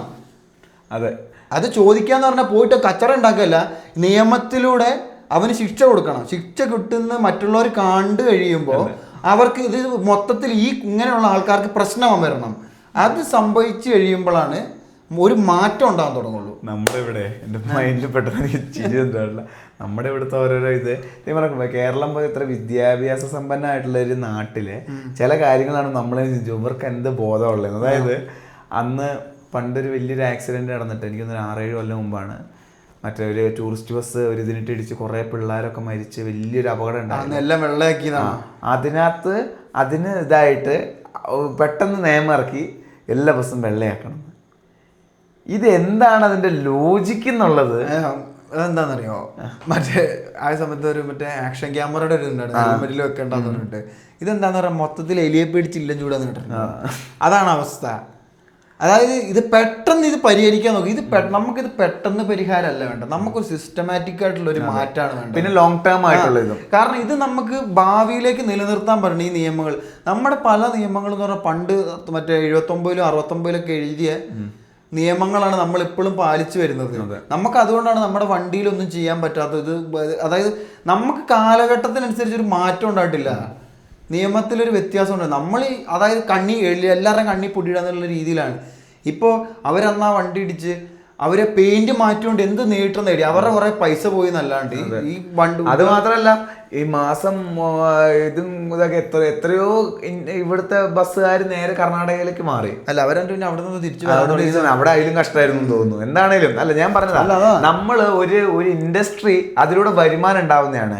അപ്പൊ അതിനെ രീതിയിലുള്ള ടാക്സും വാങ്ങിച്ചിട്ട് അവർക്ക് അതിന്റെ സാധനം അവരുടെ ഭാഗത്ത് ഒരു തെറ്റ് പറ്റില്ല. ആ തെറ്റ് എങ്ങനെ പറ്റി, ആ തെറ്റ് എങ്ങനെ ബാക്കിയുള്ളവർക്ക് ഇതാകുന്ന രീതിയിൽ, അതായത് കുഴപ്പമില്ലാത്ത രീതിയിൽ ഇത് മുന്നോട്ട് പോവുകയും അതുപോലെ അവരുടെ ജോലി അത് എങ്ങനെ തടസ്സപ്പെടുത്താതിരിക്കുകയും ചെയ്യും എന്നുള്ള രീതിയിൽ വേണം നിയമങ്ങൾ വരുത്താനായിട്ട്.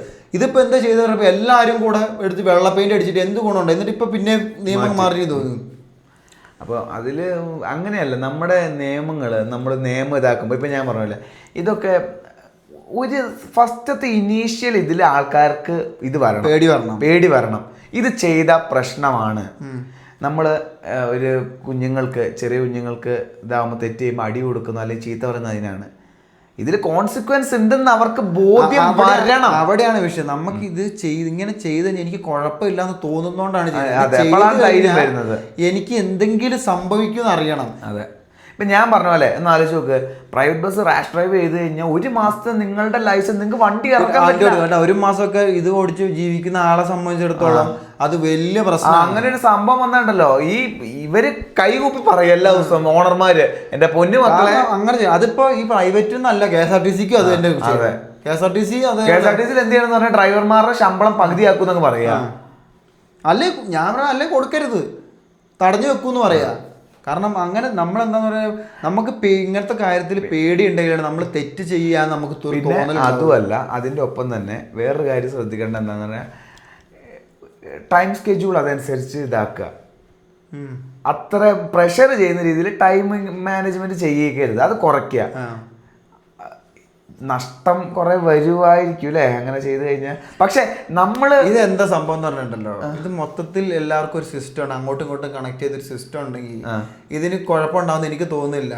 അതായത് ഇന്ന റൂട്ടിൽ ഇത്ര വണ്ടികൾ ഇതേപോലെ ഓടുന്നുണ്ട്, ഇവർ അങ്ങോട്ടും ഇങ്ങോട്ടും മത്സരത്തിലുപരി എല്ലാവർക്കും ഓരോ സമയം ഓരോ സ്റ്റോപ്പിൽ എത്താൻ കൊടുത്തു കഴിഞ്ഞാൽ പിന്നെ സ്ഥലത്ത് സ്റ്റാർട്ടിങ്, അതായത് ഇങ്ങനെ റൊട്ടേറ്റ് ചെയ്തുകൊണ്ടിരുന്നു കഴിഞ്ഞാൽ എനിക്ക് തോന്നുന്നത് ഇതിന്റെ പ്രശ്നം എന്താണെന്നറിയോ, ഒരു ഭൂരിപക്ഷം ഇതിലും ഈ ബസ്സുകാരെ സംബന്ധിച്ച് എനിക്ക് തോന്നുന്നു 8 to 10, 4 to 6 അതാണ് ഏറ്റവും ഹോട്ട്സ്പോട്ട് സമയം. അതായത് ഏറ്റവും ആൾക്കാരുള്ള സമയം.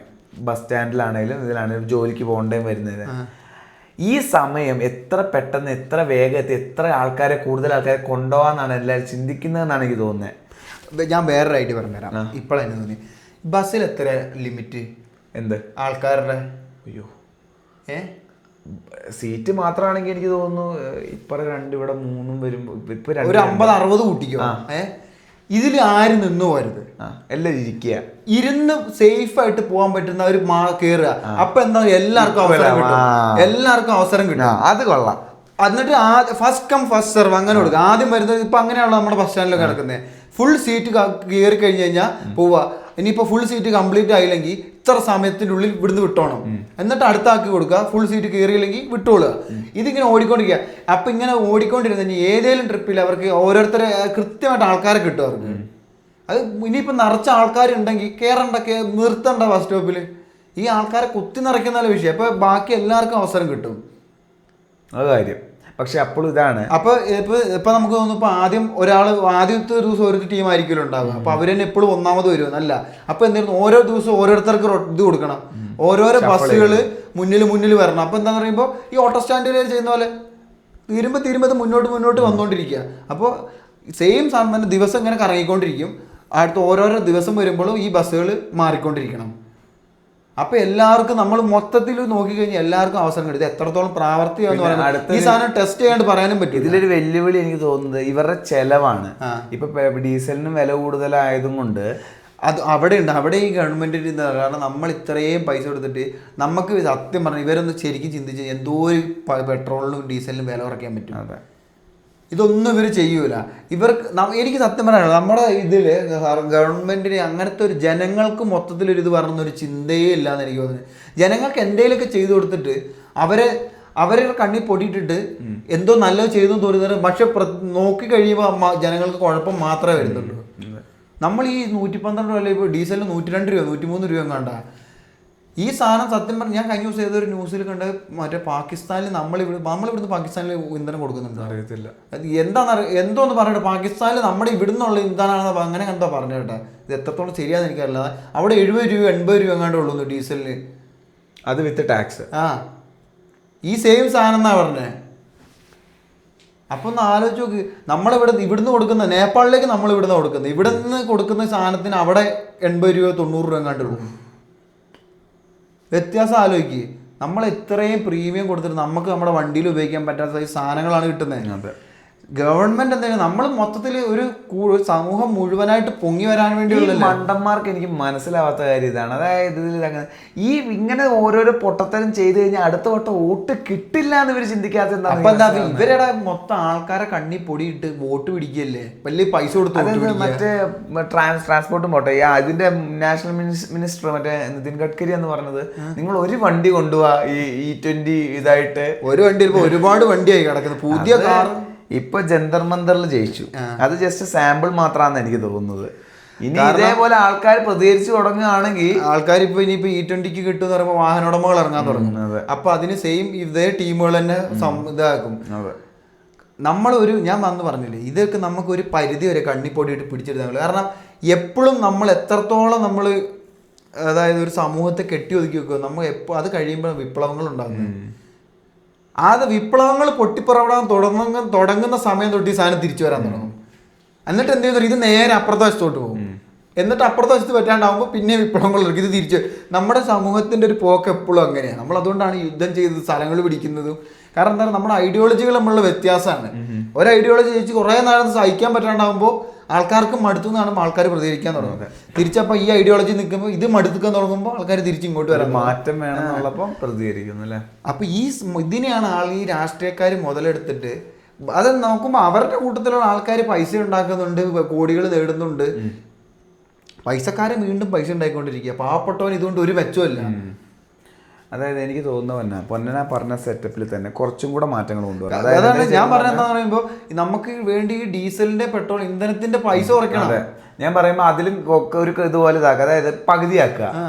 നഷ്ടം വരും, പക്ഷെ എന്താന്ന് പറഞ്ഞു കഴിഞ്ഞാൽ ഇത് സിസ്റ്റമാറ്റിക് ആവും. അതെ സംഭവം. ഇത് നമ്മളൊരു ഓർഡർ വരുത്തണം. ഈ സാധനം നമ്മൾ ഒരു സാധനത്തിന് ഓർഡർ ഇല്ലെങ്കിൽ ഭയങ്കര വിഷയം. നമ്മുടെ അത് എന്താണ് ഓർഡർ വേണം. ഇത് ഓർഡർ ഇല്ലാത്തതുകൊണ്ടാണ് ഈ പായലും പിടിക്കലും എല്ലാം. അതായത് ഇപ്പം അവർക്ക് ഈ ഓട്ടത്തിൽ വരുന്ന നഷ്ടം ഈ സൈഡിൽ നികത്തി കൊടുക്കണം. അതായത് ഈ പെട്രോൾ അടിക്കുന്നതിൽ അതേപോലെ ഇവർക്ക് ലോൺ ഒക്കെ ഉണ്ടെങ്കിൽ അതിന്റെ ഇൻട്രസ്റ്റ് റേറ്റ് അങ്ങനെ കുറച്ച് കൊടുക്കണം. അങ്ങനത്തെ ഇൻസെന്റീവുകൾ കൊടുക്കണം. അപ്പൊ എന്താ ആൾക്കാർ കൃത്യമായിട്ട് വണ്ടി ഓടിക്കും. ഇപ്പൊ ഈ ലോങ് പോകുന്ന വണ്ടിയിൽ ആൾക്കാരെ നിർത്തിക്കൊണ്ടുപോകരുത്, എത്ര വന്നാലും നിർത്തിക്കൊണ്ട് പോകരുത്. ഞാൻ ഓരോ ബസ്സൊക്കെ ഒലയിന്ന് കണ്ടിട്ടുണ്ടോ? ഒരു സൈഡിൽ 3 ഒരു സൈഡിൽ ഇതുള്ളതുകൊണ്ട് 2 ഉള്ളതുകൊണ്ട് എന്നിട്ട് ചരിഞ്ഞാണ് ഇരിക്കുന്നത് മൊത്തത്തില്. ഓരോ വണ്ടികൾ പോകുന്ന കാണുമ്പോ അല്ല എനിക്ക് ഇത്രയും അപകടം ഉണ്ട്, ഗവൺമെന്റ് എന്തിന് ഒരു നടപടി എടുക്കാത്ത എനിക്കറിയത്തില്ല. അപ്പോഴേക്ക് നമ്മുടെ ഇവിടുത്തെ യൂണിയനും കാര്യങ്ങളൊക്കെ ഒന്ന് പ്രശ്നമാകുമല്ലോ. കാരണം ആദ്യം തന്നെ ഇപ്പൊ ഗവൺമെന്റ് ആയിട്ട് ഇതില്ലെങ്കിൽ ഇവര് യൂണിയനുകാർ വേണം. ഈ ബസ്സുകാരുടെ യൂണിയൻ ഉണ്ടാവില്ല, അവര് ഒരു ഇതിലെത്തണം. ഇന്ന സമയത്ത് ഈ രീതിയിലേ പോകാൻ പാടുള്ളൂ. കാരണം മാറ്റങ്ങൾ വന്നില്ല, പിന്നെ അപകടങ്ങൾ കൂടും, ആൾക്കാർ ബസ്സിൽ കയറാണ്ടാവും. കാരണം ഇപ്പൊ തന്നെ ആൾക്കാർ വണ്ടി വാങ്ങി ഒരു രക്ഷയില്ലാത്ത ആൾക്കാരാണ് ഈ ബസ്സിൽ വരുന്നത്. ആ പാവപ്പെട്ടവരുടെ ജീവിതം കയ്യിൽ വെച്ചുകൊണ്ടാണ് ഈ മരണപ്പാച്ചിൽ നടത്തുന്നത്. എന്തേലും ഗതിയുള്ളവൻ ബസ്സിൽ കയറി പോകും, വണ്ടി ഉണ്ടെങ്കിൽ വണ്ടിയിലല്ലേ പോകുള്ളൂ. എന്നിട്ട് അവരുടെ ജീവിതത്തിന് ഒരു മര്യാദ കാണിക്ക് കൊടുക്കണ്ടേ നമ്മളൊരു വണ്ടി ഓടിക്കണേ ആ വണ്ടിയിലുള്ള ആൾക്കാരുടെ ജീവൻ നമ്മുടെ കയ്യിലാണ് ഇരിക്കുന്നത്. അതിന്റെ പൂർണ്ണ ഉത്തരവാദിത്വം മനസ്സിൽ കണ്ടിട്ട് വേണം വണ്ടി ഓടിക്കാൻ. പിന്നെ എനിക്കൊന്ന് 2 കാര്യം കൂടി ഉണ്ട്. ഇപ്പോൾ ഇന്ത്യയിൽ ഞാൻ പറഞ്ഞില്ല ബസ്സിൻ്റെ എണ്ണം കുറവാണെന്ന് എനിക്ക് തോന്നുന്നു, ഇവിടുത്തെ ജനങ്ങളെ കൊണ്ടുപോകുന്ന വെച്ച് നോക്കുമ്പോൾ. അപ്പോൾ അത് കൂട്ടാൻ പറ്റിയാൽ ഒരു പരിധി വരെ ശരിയാവും. പക്ഷെ എന്നാലും എവിടെ പ്രശ്നം എന്ന് പറഞ്ഞാൽ എനിക്ക് തോന്നുന്നു ഈ യൂറോപ്പിലും ഇന്ത്യയിലുള്ള ഒരു സാഹചര്യം എന്താ, ട്രാഫിക്കിൻ്റെ ഒരു കുഴപ്പമാണ്. നമ്മുടെ ഇവിടെ ഒരു സിസ്റ്റമാറ്റിക് ആയിട്ടുള്ള ട്രാഫിക് അല്ല, നമ്മുടെ ഇവിടെ എന്താ പറയുക ഒരു ഓർഡർ ഇല്ലാത്ത ട്രാഫിക്കാണ്. അപ്പോൾ എന്താന്ന് പറഞ്ഞു കഴിഞ്ഞാൽ ഇങ്ങനെ വലിയ കാര്യത്തിൽ വണ്ടികൾ കുറെ ഉണ്ടെങ്കിലും ഈ ട്രാഫിക്കിന്റെ അകത്ത് വിട്ടിട്ട് ഇത് ഇതായി പോകും, ടൈം കുറെ പോകും. അപ്പൊ ഈ ടൈം ഇതാക്കാനാണ് എനിക്ക് തോന്നുന്നത്. കാരണം ഞാനെന്താ പറഞ്ഞ ഈ ബസ്സുകാരെ മാത്രം നമ്മൾ സിസ്റ്റമാറ്റിക് ആയിട്ട് മാറ്റിയിട്ട് നമ്മുടെ മൊത്തത്തിൽ നാടിന്റെ ഒഴുക്ക് മാറണം. ഇപ്പൊ നമുക്ക് ഒരിക്കലും ഇന്ത്യ മുഴുവൻ ഒരുമിച്ചൊരു നിയമം ഉണ്ട്, അത് നടക്കൂല. നമ്മളിപ്പോൾ ഓരോരോ സ്ഥലത്ത്, അതായത് ഇപ്പോൾ ഒരു കേരളം മുഴുവനും നടക്കുമെന്ന് എനിക്ക് തോന്നുന്നില്ല, ഒരു ജില്ല മുഴുവനും നടക്കില്ല. നമ്മൾ എന്തായാലും ഏറ്റവും കൂടുതൽ ട്രാഫിക് എവിടെയൊക്കെ കൂടുന്നു ആ സ്ഥലങ്ങളിൽ പതുക്കെ അതായത് നിയമങ്ങൾ മാറ്റി മാറ്റി മാറ്റി കൊണ്ടുവന്ന് എന്നിട്ട് ആ ഒഴുക്ക് നിയന്ത്രിച്ച് വേണം ബാക്കിയുള്ള സ്ഥലത്തേക്ക് പോരാനായിട്ട്. ഞാൻ പറയുമ്പോൾ പണ്ടത്തെ ഒരു ട്രാഫിക് പോലീസിൽ വെള്ളം ഇട്ടിട്ടുണ്ട്. ഞാൻ പറയുമ്പോൾ കുറച്ച് ആൾക്കാരെ അങ്ങ് ഇതാക്കുക, അതായത് കയറ്റുക, ജോലി കൊടുക്കുക, ഒരു 10, 100, 150 പോസ്റ്റ് കൊടുക്കുക. എന്നിട്ട് പണം പറഞ്ഞ പോലെ ഈ ഏറ്റവും തിരക്കുള്ള ഭാഗത്ത് ഇവരെ കുറച്ചധികം പേരെ വെച്ച് നിർത്തുക. പിന്നെ വേറെ ഇതേപോലെ ഒരു കാര്യം, നീ അന്ന് പണ്ട് പറഞ്ഞ ബൈക്കിലുള്ള പോലീസ് ഇവർ ഈ ഹൈവേയിൽ ഓരോരോ സ്ഥലത്ത് ഇവരെ അങ്ങ് നിർത്തുക. അപ്പൊ എന്താന്ന് പറയാ, ഇവർക്ക് മറ്റേ ഗണ്ണും സാധനങ്ങളൊക്കെ വേണം.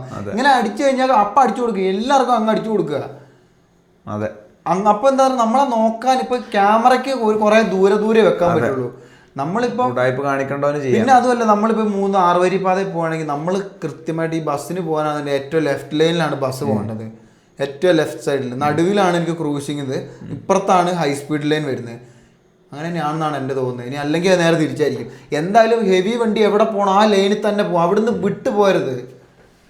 അത് ആ വഴി പോണേ ആ വഴി കൂടെ തന്നെ പോവാ, അല്ലെങ്കിൽ കൃത്യമായിട്ട് ഇൻഡിക്കേറ്റർ ഇട്ട് ആ വഴി കൂടെ പോയി കാണാം. ഒരാൾ തിരിയുമ്പോൾ ഇൻഡിക്കേറ്റർ ഇടൂല. നമുക്ക് നമ്മുടെ വഴിയിലല്ല നമ്മൾ ഇരിക്കുന്നേ.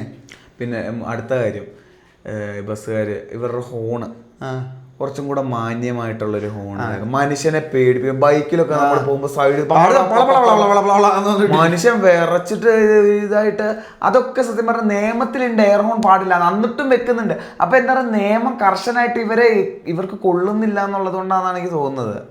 അതായത് മറ്റുള്ളവർക്ക് ഇതിപ്പോ അങ്ങനത്തെ ഹോൺ വെക്കണം തന്നെ ആഗ്രഹമുള്ളവർക്ക് ഇത്ര ഡെസിബിളിൽ താഴെയുള്ള അങ്ങനത്തെ നിയമങ്ങളാണ് പറഞ്ഞത്. ഈ സാധനം ഇറങ്ങുകയാണെങ്കിൽ ഇത്ര dBയിൽ താഴെയുള്ള ഒച്ചേ പാടുള്ളൂ. എയർ ഹോൺ ഉപയോഗിക്കേണ്ടെന്ന് പറയാൻ നമുക്ക്, പക്ഷെ ഇത്ര ഒച്ച ഉണ്ടാക്കരുതെന്ന് പറയാൻ പറ്റും. അത് നമുക്ക് പറയാൻ പറ്റില്ല. അപ്പൊ എന്താ പറയുക, ഇത്ര എല്ലാ വണ്ടിയും ഏകദേശം ഒരേ ലെവലാണെങ്കിൽ ഹോണുകളെല്ലാം ഒരേപോലെ ഇരിക്കും. ഇത്ര വലിയ ലോറിക്ക് ബസ്സിനൊക്കെ ഇത്ര ഡെസിബിള്, മറ്റേതിന് ഇത്ര dB. അപ്പം എന്താണെന്ന് പറഞ്ഞാൽ നമുക്ക് ഇതേപോലെ സെയിം സിസ്റ്റം എക്സോസ്റ്റിനും കൊണ്ടുവരാം. പെർഫോമൻസ് എക്സോസ്റ്റ് ചെയ്യുന്നവർക്ക് ഇത്ര dB കൂടുതൽ വരില്ല. അപ്പം എന്താന്ന് പറഞ്ഞു കഴിഞ്ഞാൽ ഈ മാനുഫാക്ചേഴ്സിന് ഒരു ലിമിറ്റ് കിട്ടുകയാണ്. ഇപ്പം എന്ന് പറഞ്ഞാൽ ഒരു ഇതിൽ ഇത് ചെയ്യരുതെന്ന് പറഞ്ഞു കഴിഞ്ഞാൽ അവർ ചെറുത് ചെയ്യും. യു.എസിൽ ഓസ്ട്രേലിയയിൽ നമ്മുടെ ആഡം റീമാൻ പറഞ്ഞൊരു കാര്യമാണ്, 90 എങ്ങാണ്ട് ലിമിറ്റ് ഉണ്ട് ആ ഇതിലാണ്. അതാ പറഞ്ഞത്. അപ്പൊ എന്താന്ന് പറഞ്ഞാൽ മാനുഫാക്ചേഴ്സിന് ഒരു ലിമിറ്റ് കിട്ടണം. അപ്പൊ അവര് ഡിസൈൻ ചെയ്യുന്നത് പെർഫോമൻസ്, അപ്പൊ ആൾക്കാർക്ക് ഇഷ്ടമുള്ള വെക്കാം, ഇതിൽ കൂടുതൽ വെക്കാൻ പറ്റില്ല. ഇനി അതിൽ കൂടുതൽ പോയി കഴിഞ്ഞ് കഴിഞ്ഞാൽ ആൾക്കാർക്ക് ഫൈൻ അടയ്ക്കാം. അങ്ങനെയാണ് നിയന്ത്രിക്കേണ്ടത്. അല്ലാണ്ട് ഒരാൾ തന്നെ എക്സോസ്റ്റ് വെക്കുന്ന അവന് ചിലപ്പോൾ ആ വണ്ടി കുറച്ചുകൂടെ സ്പീഡിൽ ഓടിക്കണം. ഇതിനെപ്പറ്റി നമ്മുടെ ഗവൺമെന്റിനോ ഈ പോലീസുകാർക്കോ ഒരു ഐഡിയ ഇല്ല, വണ്ടികൾ എന്തിനാ ഇങ്ങനെ പ്രവർത്തിക്കുന്നതെന്ന്. അതിന് കാരണക്കാർ നമ്മൾ ബൈക്കുകാരാണ്, അത് വേറെ കാര്യം. ഈ ഒച്ചവെള്ളം വെച്ചിട്ട് വെറുപ്പിച്ചിട്ടാണ് ആൾക്കാർ അവരുടെ മനസ്സിൽ ആ ചിന്ത ഇരിക്കുന്നത്. നമ്മൾ എന്താ ചെയ്യേണ്ടതെന്ന് പറഞ്ഞാൽ ഇത്ര dBയിൽ വെച്ച് കഴിഞ്ഞാൽ അത് സർട്ടിഫൈഡ് ആയിട്ട് ഇതിന് ഗവൺമെന്റ് സർട്ടിഫിക്കേഷനോ അല്ലെങ്കിൽ വേറെ തേർഡ് പാർട്ടി സർട്ടിഫിക്കേഷനുള്ള സാധനം മാറ്റി ഉപയോഗിക്കാൻ പാടുള്ളൂ പറയാം. എന്നിട്ട് ടെസ്റ്റ് ചെയ്യാൻ ആൾക്കാർക്ക് മറ്റേ പോലീസുകാരുടെ ട്രാഫിക് പോലീസുകാർ ഇപ്പോൾ ഒരു മൈക്ക് പോലത്തെ സെറ്റപ്പ് ഉണ്ട്.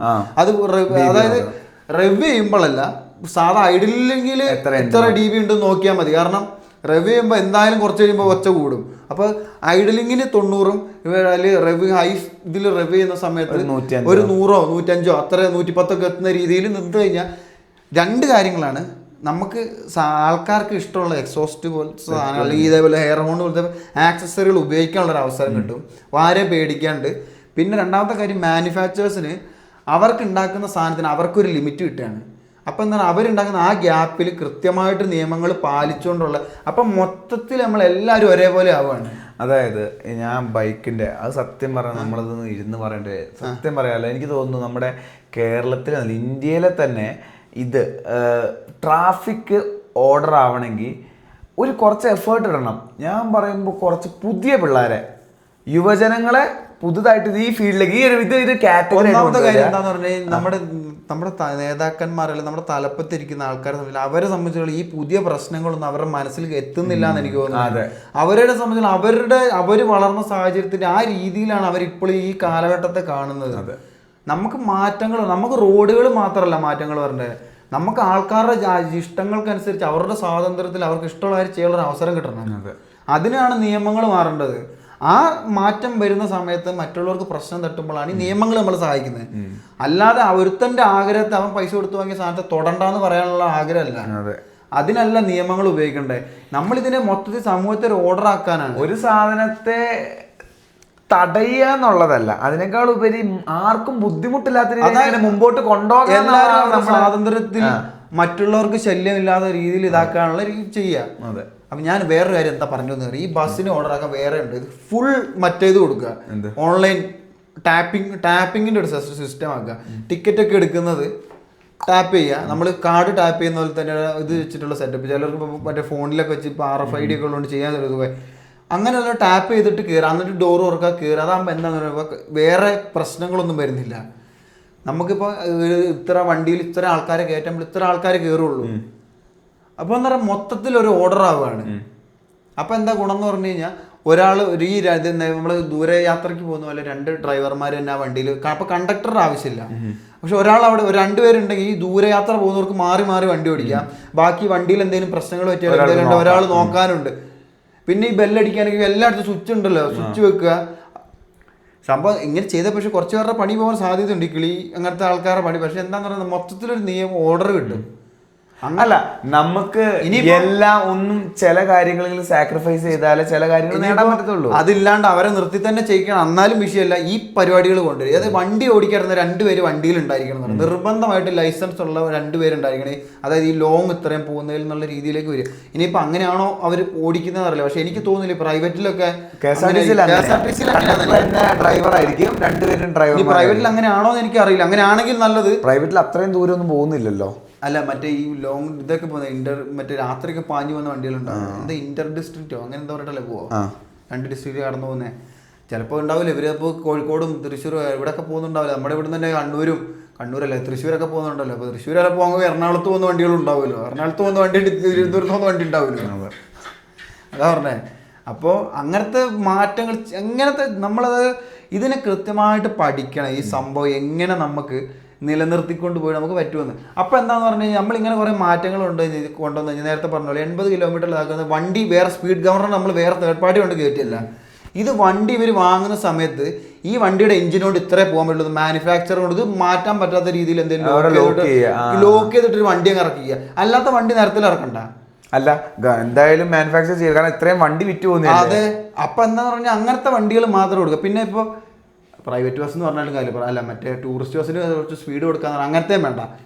ടൂറിസ്റ്റ് ബസ്സിലാണ് ഏറ്റവും വലിയ വിഷയമുള്ളത്. കണ്ടമാനം ആൾക്കാർ കുത്തിയെറിഞ്ഞ് ഡാൻസ് കളിച്ച് പോകുന്നൊരു വണ്ടിയാണ്. അപ്പോൾ അതിന് കുറച്ചും കൂടെ നിയമങ്ങൾ കൂട്ടണം.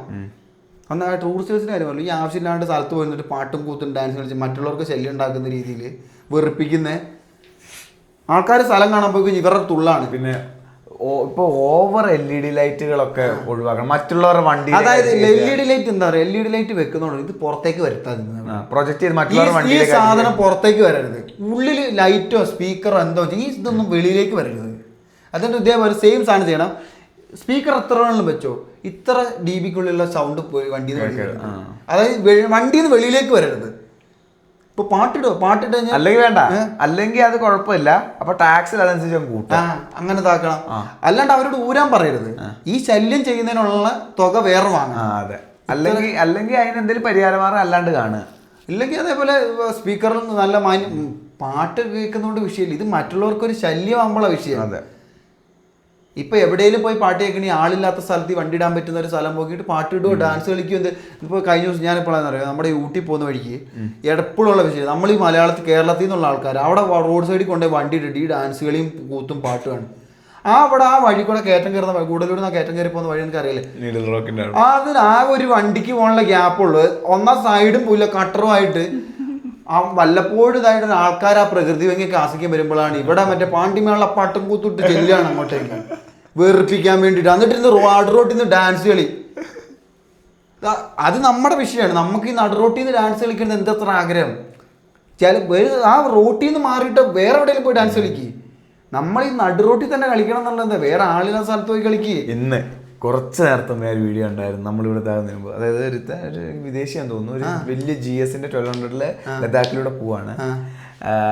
എന്നിട്ട് ഒരു ബ്രിഡ്ജാണ്. അതിവിടെ പുള്ളി ഇങ്ങനെ പോകുമ്പോൾ കാണുന്ന കാഴ്ച എന്താ അറിയോ, ബ്രിഡ്ജ് ബ്ലോക്ക്. നോക്കുമ്പോൾ ഉണ്ട് കുറെ നമ്മുടെ ഇന്ത്യക്കാരാണല്ല, അതിൻ്റെ അകത്ത് പുഷപ്പ് അടിക്കുക, ഡാൻസ് കളിക്കുക, മറ്റുള്ളവർക്ക് തടസ്സം. ഇതാണ് ഞാൻ പറയുന്നത്. ഇതൊന്നും ചെയ്യണ്ടെന്ന് ഞാൻ ഒരിക്കലും പറയും. ഇതൊക്കെ ചെയ്ത് നമ്മുടെ ജീവിതത്തിൽ ആസ്വദിക്കാനുള്ളതാണ്. ഇത് ചെയ്യുന്ന മൂലം മറ്റുള്ളവർക്കൊരു പ്രശ്നം വരരുത്. നമ്മൾ അത് പിന്നെ ആസ്വാദനമല്ല, അത് ബുദ്ധിമുട്ടുണ്ടാക്കലാണ്. അതായത് നിങ്ങൾ സത്യം പറഞ്ഞാൽ ഒരു ഇതാണ്, ഒരു പബ്ലിക് ന്യൂസൻസ് ആയിക്കൊണ്ടിരിക്കുകയാണ്, ശല്യങ്ങളായിക്കൊണ്ടിരിക്കുകയാണ്. നമ്മൾ പാട്ടിടുക, ഡാൻസ്, ഇതൊക്കെ നമ്മുടെ സ്വാതന്ത്ര്യം, നമ്മുടെ ജീവിതം ആസ്വദിക്കുക. ഇത് ആസ്വദിക്കാനായിട്ട് അതിനുള്ള സ്ഥലങ്ങളിൽ പോകണം. ഇത് നടുറോട്ടിൽ കിടന്നിട്ട് ഈ വണ്ടി പോകുന്നതിൻ്റെ ഇടയിൽ ഇതുകൊണ്ട് എന്താ കുഴപ്പമെന്ന് പറയും. കേരളത്തിലെ വണ്ടി കാണുമ്പോൾ തമിഴ്നാട്ടുകാർക്ക് വെറുപ്പാണ്. കാരണം എന്താ, നമുക്ക് ഊട്ടി പോകുമ്പോഴേക്കും നമ്മുടെ വണ്ടി ഓടിച്ചിട്ട് പിടിയാണ് ഇവര്. കാരണം എന്താ, ഇങ്ങനെ പോയിട്ട് വെറുപ്പിച്ച് കഴിഞ്ഞാൽ അവർക്കറിയാം നമ്മുടെ നാട്ടിൽ നിന്ന് വരുന്ന എല്ലാവരും ഇങ്ങനെ ചിന്തിക്കുള്ളൂ. ഇപ്പൊ UK-ലൊക്കെ നമ്മുടെ ഇന്ത്യക്കാരെ കുറിച്ച് പറയുന്ന പോലെയാണ്, കുറച്ച് പേര് കാണിച്ചു വെച്ച തോന്നിവാസത്തിന് എല്ലാവരും അനുഭവിക്കുകയാണ്. അത് കേൾക്കുമ്പോ ഇന്ത്യ എന്ന് പറയുമ്പോ അവരുടെ വിചാരം എന്ന് പറയുമ്പോ എല്ലാം ഇതേപോലെയാണെന്നാണ്. നമ്മൾ ഇത്രയും വലിയൊരു ഭൂഖണ്ഡാന്നുള്ള കാര്യം അവർക്കറിയില്ല. അതാണ് വ്യത്യാസം. പറയുമ്പോൾ ഇന്ത്യ എന്ന് പറയും. നമ്മൾ ഇത്രയും കാലാവസ്ഥ വ്യതിയാനങ്ങളും ഇത്രയും കൾച്ചറും ഇത്രയും സംസ്കാര രീതികളും ഭാഷകളും ഇത്രയും വ്യത്യസ്തമായ ആൾക്കാരുള്ളൊരു ഭൂഖണ്ഡമാണ് നമ്മൾ യൂറോപ്പ് പോലത്തെ ഒരു ഭൂഖണ്ഡമാണ് എന്ന് പറയാൻ പറ്റില്ല, ഒരു കോണ്ടിനെന്റ് ആണ് ശരിക്കും പറഞ്ഞ ഇന്ത്യ. നമ്മളെ സബ് കോണ്ടിനെന്റ് ആണല്ലോ നമ്മളെ പൊതുവെ പറയുന്നത്. ആ നാട്ടിൽ നമ്മൾ മൊത്തത്തിൽ ഒറ്റ ഇതായി മാറും. നമ്മൾ കാരണം സംഭവിക്കുന്നത്. നമ്മൾ എന്ന് പറഞ്ഞാൽ നമ്മളൊരു സ്ഥലത്ത് പോയി നമ്മുടെ കാൽപാദം മാത്രം പതിപ്പിച്ച് തിരിച്ചു വരണം. നമ്മൾ മറ്റുള്ളവർക്ക് ശല്യമായത്. നമ്മൾ എന്താ പറയുക, ബസ്സിൽ തുടങ്ങിയത് അല്ല. ഇതിനൊക്കെ ഇങ്ങനത്തെ നിയമങ്ങൾ കൊണ്ടുവരണം. നമുക്ക് എഫിഷ്യന്റ് ആയിട്ടുള്ളത് ചെയ്യാൻ പറ്റും. അതായത് പിന്നെ വേറെ കാര്യമുണ്ട് കേട്ടോ. അതായത് ഇപ്പൊ സർക്കാരിന്റെ സ്ഥലങ്ങളുണ്ടെങ്കിൽ ഇതേപോലെ ടൂറിസ്റ്റ് വരുന്ന വണ്ടികൾക്ക് അവർക്ക് പാർക്ക് ചെയ്യാനും അവർക്ക് വിശ്രമിക്കാനുള്ള പാർക്കുകൾ അങ്ങനത്തെ സൗകര്യം നമ്മൾ ഉണ്ടാക്കി കൊടുക്കണം. നമുക്ക് സ്ഥലങ്ങളുണ്ടെങ്കിൽ ഇവർക്ക് സൗകര്യമായിട്ട് ആ സ്ഥലത്ത് ഡാൻസ് കളിക്കുകയോ പാട്ട് പാടുകയോ എന്തുവേണം ചെയ്യാം. എന്നിട്ട് ഇവർ വന്നിട്ട് എന്താ വിഷയം എന്ന് പറയുക, റോഡ് സൈഡിൽ പോയിട്ടിട്ട് ഈ തിന്നതിന്റെ വേസ്റ്റും ഇതെല്ലാം കൊണ്ടിട്ട് മൊത്തത്തിൽ നാറ്റിച്ചിട്ടാണ് വരുന്നത്. അപ്പൊ നമ്മൾ ഇങ്ങനത്തെ ഒരു പാർക്കുകളുടെ സിസ്റ്റം ഉണ്ടാക്കാൻ പറ്റുകയാണെങ്കിൽ, അതായത് വരുന്ന അങ്ങനെ ഉണ്ടാക്കി എന്താ കൊണ്ടെന്ന് പറയുക, ഇപ്പോൾ ബൈക്കിൽ വരുന്നവർക്കോ കാറിൽ വരുന്നവർക്കോ നിൽക്കണമെങ്കിൽ സമാധാനമായിട്ട് നിൽക്കാനും അവർക്ക് ഭക്ഷണമോ റെസ്റ്റ് റൂം ഇങ്ങനത്തെ കാര്യങ്ങളൊക്കെ ചെയ്ത് കഴിഞ്ഞാൽ ഇതൊരു മാറ്റമാണ്. അത് ഒരു സൈസ് ടൂറിസത്തിൻ്റെ ഒരു ഭാഗമായിട്ട് നമുക്ക് മാറ്റാൻ പറ്റിയൊരു കാര്യമാണ്. മൊത്തത്തിൽ നമ്മുടെ നാട്ടിൽ വ്യത്യാസമുണ്ട്. എന്നിട്ട് ആ സ്ഥലത്ത് പോയിട്ട് ബസ്സിൽ ഡാൻസ് കളിക്കുകയോ ഇറങ്ങി തലകുത്തി മറിയോ എന്ത് വേണമെങ്കിൽ ബസ് മറിച്ചിടുകയോ എന്തെങ്കിലുമൊക്കെ ചെയ്യുക ആ സ്ഥലത്ത്. ഈ റോട്ടിലുള്ള പരിപാടി, റോട്ടിൽ ഇമാതിരി തോന്നിയ ദിവസങ്ങളൊന്നും കാണിക്കരുത്. അതായത് ബസ് ഇതാക്കുന്നു, അതിൻ്റെ ഇതിന്ന് ബസ് ട്രാൻസ്പോർട്ട് എന്ന് പറഞ്ഞു കഴിഞ്ഞാൽ ഒരു ബിസിനസ്സിനേക്കാൾ ഉപരി ഒരു സർവീസാണത്. നമ്മുടെ ഇവിടെ നേരത്തെ പറഞ്ഞ പോലെ സ്വന്തമായിട്ടൊരു വാഹനം ഓടിച്ച് പോവാൻ നിവൃത്തിയില്ലാത്ത, അതായത് അല്ലെങ്കിൽ ഏറ്റവും ബുദ്ധിമുട്ടുള്ള ദാരിദ്ര്യത്തിലുള്ളവരും അത്രയും ഗതികേടുള്ളവരുമാണ് ഈ വണ്ടി അത്ര അങ്ങനത്തെ സാഹചര്യം, സാമ്പത്തിക സാഹചര്യമുള്ളവരാണ് ഇത് ആശ്രയിക്കുന്നത്. അപ്പൊ അവരെ സംബന്ധിച്ച് അവർക്ക് A to B പോകാനുള്ള ഒരു സേഫ് ആയിട്ടുള്ള എഫിഷ്യന്റ് ആയിട്ടുള്ള ഓപ്ഷനാണ്. പക്ഷെ ഇതിന്റെ ബസ് ഓണേഴ്സ് സത്യം പറഞ്ഞാൽ ആ രീതിയിൽ ഇതിനെ കാണണം. ഇതൊരു ബിസിനസ്സാണ്. എനിക്ക് ഏറ്റവും കൂടുതൽ ആൾക്കാർ ഇതാക്കിയാലേ ഇതാവത്തുള്ളൂ, ഏറ്റവും ലാഭം ഉണ്ടാവുക. ലാഭം വേണം, പക്ഷെ ഒരുത്തന്റെ ജീവൻ അതായത് അതിന്റെ വിലയേക്കാളും വലുതാണ് ലാഭം എന്നുള്ളത്. അവൻ ജീവിക്കാൻ വേണ്ടി വേണം ഈ നിങ്ങളെ ആശ്രയിക്കുന്നത്. ആ ആശ്രയിക്കുന്നവന്റെ ജീവിതം വെച്ചാണ് കളിക്കുന്നത്.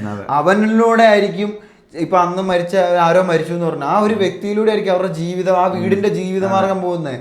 കാരണം ഞാൻ ഇപ്പോഴും പറയാം, നമ്മുടെ വണ്ടിയിൽ ഒരു കയറുന്ന നമ്മൾ അങ്ങനത്തെ ഒരു വ്യക്തിയുടെ ജീവൻ വെച്ച് നമ്മൾ കളിക്കുക എന്ന് പറഞ്ഞാൽ നമുക്ക് അതിലൊരു ഉത്തരവാദിത്തം വേണം. അപ്പം ഞാൻ പറയുന്നത് ഇപ്പോൾ ബസ്സുകാർ നീ പറഞ്ഞ ബസ്സുകാർക്ക് അതിനുള്ള ഒരു ഇതില്ലെങ്കിൽ ആ സമയത്താണ് ഗവൺമെന്റ് ഇടപെടേണ്ടത്. ഗവൺമെന്റിന് കാരണം നമ്മളെ ജനങ്ങളെ ജനങ്ങൾക്ക് വേണ്ടിയിട്ടാണ് ഗവൺമെന്റ് ഉള്ളത്. അപ്പം ഈ പ്രശ്നത്തിനൊരു പരിഹാരം കാണേണ്ട ഗവൺമെന്റാണ്. അതായത് ആ പരിഹാരം കാണുക എന്ന് പറഞ്ഞാൽ അവർക്ക് പ്രശ്നം ഉണ്ടാക്കുന്ന രീതിയിലായിരിക്കരുത് കാണുന്നത്. അത് ജനങ്ങൾക്ക് അവർക്കും ഭാവിയിലേക്കും അവർക്ക് മുന്നോട്ടേക്കും ജീവിക്കാനുള്ള എല്ലാ രീതിയിലും അവർക്ക് സൗകര്യങ്ങളും സഹായങ്ങളും ചെയ്തുകൊണ്ടുള്ളതായിരിക്കണം. ആ കൂട്ടത്തിൽ ജനങ്ങളുടെ ഭാഗവും നോക്കണം, ഇവരുടെ ഭാഗവും നോക്കണം. രണ്ട് ഭാഗത്തു നിന്ന് കേൾക്കണം. എന്നിട്ടൊരു പരിഹാര മാർഗങ്ങൾ കണ്ടെത്തണം. അപ്പം ഇതേ മാറ്റങ്ങൾ തന്നെ KSRTC-യിലേക്ക് കൊണ്ടുവരാൻ പറ്റും. ഇതേ സംഭവങ്ങൾ തന്നെ മൊത്തത്തിൽ ഇതാണ്. പ്രൈവറ്റ് ബസ്സുകാർ മാത്രമല്ല, പബ്ലിക്കും KSRTC-യും എല്ലാം തോന്നിവാസം കാണിക്കുന്നത് അവരുടെ സാഹചര്യം കൊണ്ടാണ്. എനിക്ക് മനസ്സിലായൊരു കാര്യം അതാണ്, ഇതൊരു നിവർത്തികേട് കൊണ്ട് ചെയ്തു പോകുന്നതാണ് ഭൂരിപക്ഷം പേരും. കാരണം അവർക്ക് ടൈം മാനേജ് ചെയ്യണം, എന്നാലേ ലാഭം ഉണ്ടാക്കാൻ പറ്റത്തുള്ളൂ. എത്തിപ്പെടുന്ന സമയത്ത് ട്രാഫിക്കാണ്, ഇതുകൊണ്ട് ചെയ്തു പോകുന്നതാ ഭൂരിപക്ഷം പേരും. കുറച്ച് പേര് ഓവർ സ്മാർട്ടായിട്ട് കാണിക്കുന്ന തോന്നിയാസമുണ്ട്, അത് അവിടെ നിൽക്കട്ടെ.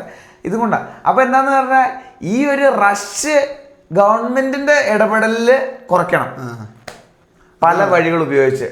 അതിന് അതിൻ്റെതായ നിയമങ്ങൾ നമ്മള് ടൂറിസത്തിന്റെ കാര്യം പറഞ്ഞ പോലെയാണ്, കൃത്യമായി പഠനങ്ങൾ നടത്തും. അല്ല ഇത് നോക്കുവന്നാ, ഈ ഗവൺമെന്റ് തന്നെ 5 പേര് മറ്റേ നമ്മുടെ RC ബുക്കില് 5 പേർക്ക് സീറ്റുള്ള വണ്ടിയിൽ ഒരാളെ കയറ്റിയ ഫൈൻ അടയ്ക്കും പിടിച്ച അതന്നെ.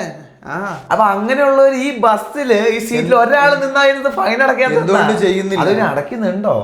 നമ്മുടെ നാട്ടിലൊക്കെ എല്ലാ ബസ്സും നമ്മൾ ഈ പ്രശ്നം ഇതുവരെ കേട്ടില്ല. കാരണം നമുക്ക് ഇന്നിപ്പോ ആ സംഭവം നടന്നുകൊണ്ടാണ് നമ്മൾ ഈ പ്രശ്നത്തെ നമ്മൾ സംസാരിക്കുന്നത് തന്നെ. പക്ഷെ എന്താ പറയുക, ഞാൻ ഈ പറഞ്ഞ കാര്യങ്ങൾ എനിക്ക് തോന്നുന്നു കുറച്ചും കൂടെ നല്ലതായിട്ട് ചിന്തിക്കാനും അതിനെപ്പറ്റി പഠനം നടത്താൻ പറ്റിയ നല്ലതായിരിക്കും.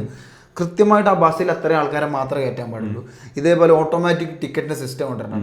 കയറുമ്പോൾ തന്നെ വാതിൽ തന്നെ ഞെക്കി പിടിച്ചിട്ട് പിള്ളേർക്കൊക്കെ പാസ് കൊടുക്കുക, അങ്ങനത്തെ കാര്യങ്ങളൊക്കെ കൊടുക്കുക. കാരണം പിന്നെ രണ്ടാമത്തെ കാര്യം ഇത് റൊട്ടേഷൻ ടൈമിംഗ് എന്ന് പറഞ്ഞാൽ ഇവരുടെ അസോസിയേഷൻ എന്തെങ്കിലും തീരുമാനിച്ചിട്ട് ബസ്സുകൾക്ക് ഒരു ടൈമിംഗ് ഉണ്ട്, ഇന്ന സമയത്ത് ഇത്ര ബസ്സേ ഓടാൻ പാടുള്ളൂ. കാരണം റണ്ണിങ്ങിൽ ബസ് വേണം, എല്ലാവർക്കും ഇതിൽ നിന്ന് കിട്ടണം അവസരം, എല്ലാവരും പൈസ ഉണ്ടാക്കണം. അപ്പൊ ഇന്ന ആൾക്ക് ഒരു സമയത്ത് മാത്രം ഓടാൻ പാടും. അപ്പൊ ഇത് പറയും. അപ്പൊ എന്താന്ന് പറഞ്ഞാൽ സർക്കാരിന്റെ KSRTC ഇതും എല്ലാം നമുക്ക് അങ്ങോട്ടും ഇങ്ങോട്ടും അവിടുന്ന് ഉണ്ടാക്കുന്ന വരുമാനം കുറവായി. രണ്ടാമത്തെ കാര്യം എന്താന്ന് പറയുക, ഇതേപോലെ അപ്പൊ ഇവർ ഇത്രയും ഇതാക്കുമ്പോ ഡീസലിനും ടാക്സിനും കുറയ്ക്കണം, ഇളവ് കൊടുക്കണം. അപ്പോഴാണ് അത് ഇളവ് കൊടുത്താലാണ് നമുക്ക് എന്താ പറയുക, നമ്മൾ ഈ കൂടുതൽ സഞ്ചരിക്കുന്ന നമ്മുടെ എക്കണോമിക്ക് നോക്കിക്കഴിഞ്ഞ് കഴിഞ്ഞാൽ നമ്മുടെ മിഡിൽ ക്ലാസ് ആൾക്കാരാണ് കൂടുതൽ ഇത് സഞ്ചരിക്കുന്നത്. അപ്പൊ എന്താ പറയുക, നമ്മൾ ആൾക്കാർ കൂടുതൽ സഞ്ചരിക്കാൻ തുടങ്ങി കഴിഞ്ഞാൽ പേർക്ക് വരുമാനം വർദ്ധിക്കും. അവരുടെ വരുമാനത്തിൽ നിന്നാണ് നമ്മൾ ബാക്കി സാധനങ്ങൾ വാങ്ങി മൊത്തത്തിൽ നമ്മുടെ ഈ എക്കണോമി നിൽക്കുന്നത്. ഇതിന്റെ പ്രത്യേകിച്ച് ആൾക്കാരിൽ പോയി അധ്വാനിച്ച് വാങ്ങുന്ന സാധനങ്ങൾ കൊണ്ടാണ് നമ്മൾ നിലനിൽക്കുന്നത്. അങ്ങോട്ടും ഇങ്ങോട്ടും ടാക്സിന്റെ നികുതി പണം അതും ഇതൊക്കെ ആയിട്ടാണ് നമ്മൾ നിൽക്കുന്നത്. അപ്പൊ എന്താന്ന് പറഞ്ഞു കഴിഞ്ഞാൽ ഇതുകൊണ്ട് എല്ലാവർക്കും മൊത്തത്തിൽ നമുക്ക് ആകമൊത്ത സമൂഹത്തിൽ ഒരു മാറ്റം ഉണ്ടാവണം ഈ ഒരു ഇതുകൊണ്ട്. കാരണം ഡീസലിന് വില പറഞ്ഞു കഴിഞ്ഞാൽ ചരക്കുകളുടെ വില പറയും. ചരക്കുകളുടെ വില പറഞ്ഞുള്ള ഗുണം എന്താ? നമുക്ക് എന്താ ഗുണം എന്ന് പറഞ്ഞാൽ നമ്മുടെ ആൾക്കാർക്ക് ചെറിയ റേറ്റിൽ സാധനം വാങ്ങാം, അവർ അധ്വാനിക്കുന്ന പൈസ കയ്യിൽ വെക്കാൻ പറ്റും. ഈ ഡീസലിന്റെ ഇതിന്റെ ഒറ്റ വില കുറച്ച് കഴിഞ്ഞാൽ നമ്മുടെ ഈ സമൂഹത്തിൽ മുഴുവൻ എന്തോരം മാറ്റങ്ങൾ സംഭവിക്കും. കാരണം അതുപോലെ തന്നെ എനിക്ക് തോന്നുന്നില്ല വേറൊരു മാറ്റം ഉണ്ടാവുന്നത് ഇപ്പോഴത്തെ സാഹചര്യത്തിൽ. അല്ല, നമ്മുടെ സമൂഹത്തിൽ അത്രയും ഇമ്പാക്ട് തരാൻ പറ്റുന്ന ഒരു സാധനം വേറെ ഉണ്ടല്ലോ ഈ ഇന്ധനത്തിന് വില കുറച്ച് കഴിഞ്ഞാൽ സംഭവിക്കുന്ന പോലെ. നമ്മുടെ നാട് മൊത്തത്തിൽ വ്യത്യാസം വരും. നമ്മള് ഇപ്പൊ നമ്മുടെ എക്കണോമിസ്റ്റുകൾ പറയും നമ്മുടെ ഇവിടെ മിഡിൽ ക്ലാസ്സുകൾ നശിച്ചുകൊണ്ടിരിക്കുക എന്നാണ് പറയുന്നത്. മിഡിൽ ക്ലാസ്സിലെ ആൾക്കാർ നശിച്ചു കഴിഞ്ഞു കഴിഞ്ഞാൽ പിന്നെ നടക്കുന്നത് രാജഭരണം പോലെയായി മാറും. പിന്നെ അടിമകളും മുതലാളികളും മാത്രമേ ഉണ്ടാവുള്ളൂ. അതെ, കാരണം ഇത് വാങ്ങാനും വിൽക്കാനും ഇതിനുള്ള ആൾക്കാർ വേണം. ബിസിനസ്സുകൾ, പുതിയ ബിസിനസ്സുകൾ വന്നതിൽ ചോദിച്ചു. അപ്പോൾ എന്താന്ന് പറഞ്ഞാൽ ഗവൺമെൻറ് കാര്യമായിട്ടൊരു പഠനങ്ങൾ നടത്തിയോ അല്ലെങ്കിൽ ജനങ്ങൾക്ക് വേണ്ടിയിട്ട് കുറയ്ക്കാൻ പറ്റുന്ന എല്ലാം കുറയ്ക്കണം എന്നാണ് ഞാൻ പറയുന്നത്. കാരണം ഇതിലൂടെ എന്താണെന്ന് പറഞ്ഞാൽ ഈ പ്രശ്നങ്ങൾ പലതും വരിക, ആൾക്കാരുടെ ജീവനും രക്ഷിക്കാം, അവരുടെ ജീവിതത്തിൽ മാറ്റങ്ങൾ വരുത്താനും പറ്റും. നീ എന്താ പറഞ്ഞു? അല്ല, ഇത് തന്നെ ഞാൻ ആ ടാക്സിൻ്റെ കാര്യം തന്നെ പറഞ്ഞു. അതായത് ഇതിനകത്ത് അവിടെ എന്താണേലും ഇങ്ങനെ സിസ്റ്റമാറ്റിക് ആയിട്ട് കൃത്യമായിട്ട് എണ്ണത്തിൽ ആൾക്കാരെ കൊണ്ടുപോകാൻ പാടുള്ള സ്ട്രിക്റ്റ് ലോ കൊണ്ടുവന്നു കഴിഞ്ഞാൽ ലാഭത്തിൽ കുറവുണ്ടാവും. ആ വരുന്ന കുറവ് ആ നഷ്ടത്തെ നികത്തുന്നത് ഈ സൈഡിൽ നിന്നായിരിക്കണം. പെട്രോളിന്റെ ചെലവ്, അതായത് ഡീസലിന്റെ ചെലവ് കുറയ്ക്കുക, ടാക്സും കുറയ്ക്കണം, നല്ല രീതിക്ക് കുറച്ച് ഇതാക്കണം. അതിനനുസരിച്ചുള്ള നിയമങ്ങൾ തെറ്റ് ചെയ്താൽ, പിന്നെ ഞാൻ പറഞ്ഞത് തെറ്റ് ചെയ്താ, അതായത് പൈസയൊന്നുമല്ല, ഇവരുടെ ഇതങ്ങ് ലൈസൻസ് അങ്ങ് കട്ട് ചെയ്യണം. അതായത് 1 മാസത്തേക്ക് സസ്പെൻഡ് ചെയ്യുക, വണ്ടി ഇറക്കരുത്. അങ്ങനെയൊക്കെ വണ്ടി ഇറക്കരുന്നില്ല, വണ്ടി ഓടിക്കാൻ അവസരം ഉണ്ടാക്കരുത്. അതായത് അപ്പോൾ 1-2 പേർക്ക് കിട്ടിക്കഴിഞ്ഞാൽ പേടി വന്നു കഴിഞ്ഞാൽ എനിക്ക് ആകെയുള്ള ജോലിയും കൂടെ പോയി കഴിഞ്ഞാൽ പിന്നെ നിവൃത്തിയില്ലാത്തൊരവസ്ഥ. ഇപ്പൊ ദുബായിൽ ഷാർജ, ഗൾഫ് രാജ്യങ്ങളിൽ പോയിട്ടുള്ള നമ്മുടെ ഇവരോടൊക്കെ ചോദിച്ചാൽ അവർക്ക് അവര് നിയമത്തെ കുറിച്ച് പറയുമ്പോൾ അവർ പറഞ്ഞു നിയമം തെറ്റിച്ചു കഴിഞ്ഞാൽ തല വെട്ടിക്കളയും. അത് 1-2 അനുഭവം കേട്ടതിന്റെ തന്നെ ഭയാണ്. പക്ഷെ ഇപ്പൊ വെട്ടുന്നുണ്ടോന്ന് പോലും അറിയില്ല. അങ്ങനെയാണ് നമ്മ. അതുകൊണ്ട് എന്താ, ദുബായ് പോലത്തെ ഒരു രാജ്യ, മറ്റേ UAE പോലത്തെ ഒരു സ്ഥലത്ത് ആ മരുഭൂമിയിൽ ആൾക്കാരുണ്ടാക്കിയ ആർട്ടിഫിഷ്യൽ സിറ്റിയാണത്. അതിനകത്ത് അവർ അത്രയും നിയമം, അതായത് ലോകത്തിന്റെ പലയിടത്തുനിന്ന് വരുന്ന ആൾക്കാർ പറയും ഏറ്റവും സേഫസ്റ്റ് സിറ്റിയാണ്. ലോകത്തിലുള്ള എല്ലാരും വന്ന് താമസിക്കുന്ന, പൈസ ഉള്ളതും പൈസ ഇല്ലാത്തവരും വന്ന് ടൂറിസ്റ്റ് വന്ന് താമസിക്കുന്ന. കാരണം എന്താ, അവിടെ ചെന്ന് നിയമങ്ങൾ തെറ്റിക്കാൻ പറ്റൂല. നിയമങ്ങൾ എന്ന് പറഞ്ഞാൽ കർശനാണ്. എല്ലാവർക്കും എല്ലാത്തിന്റെ സ്വാതന്ത്ര്യമുണ്ട്. നിയമങ്ങൾ തെറ്റിച്ചാൽ ശിക്ഷയും കിട്ടും. അതുകൊണ്ട് എന്താ, വരുന്നവനും പോകുന്നവനും മര്യാദയ്ക്ക് വന്നു. ഇപ്പൊ മറ്റേ ആരോ ഒന്ന് പറഞ്ഞിട്ട് ബുർജ് ഖലീഫയിലൊക്കെ പോയി നമ്മളൊക്കെയാണ് പോയിട്ട് എവിടെയെങ്കിലും പോയി തേട്ടം വലിച്ച് എറിഞ്ഞിട്ടങ്ങ് പോകും. അവിടെ എന്താന്ന് പറഞ്ഞാൽ അവിടെ ഇങ്ങനെ സ്മോക്കിംഗ് കോർണേഴ്സ് ഉണ്ട്.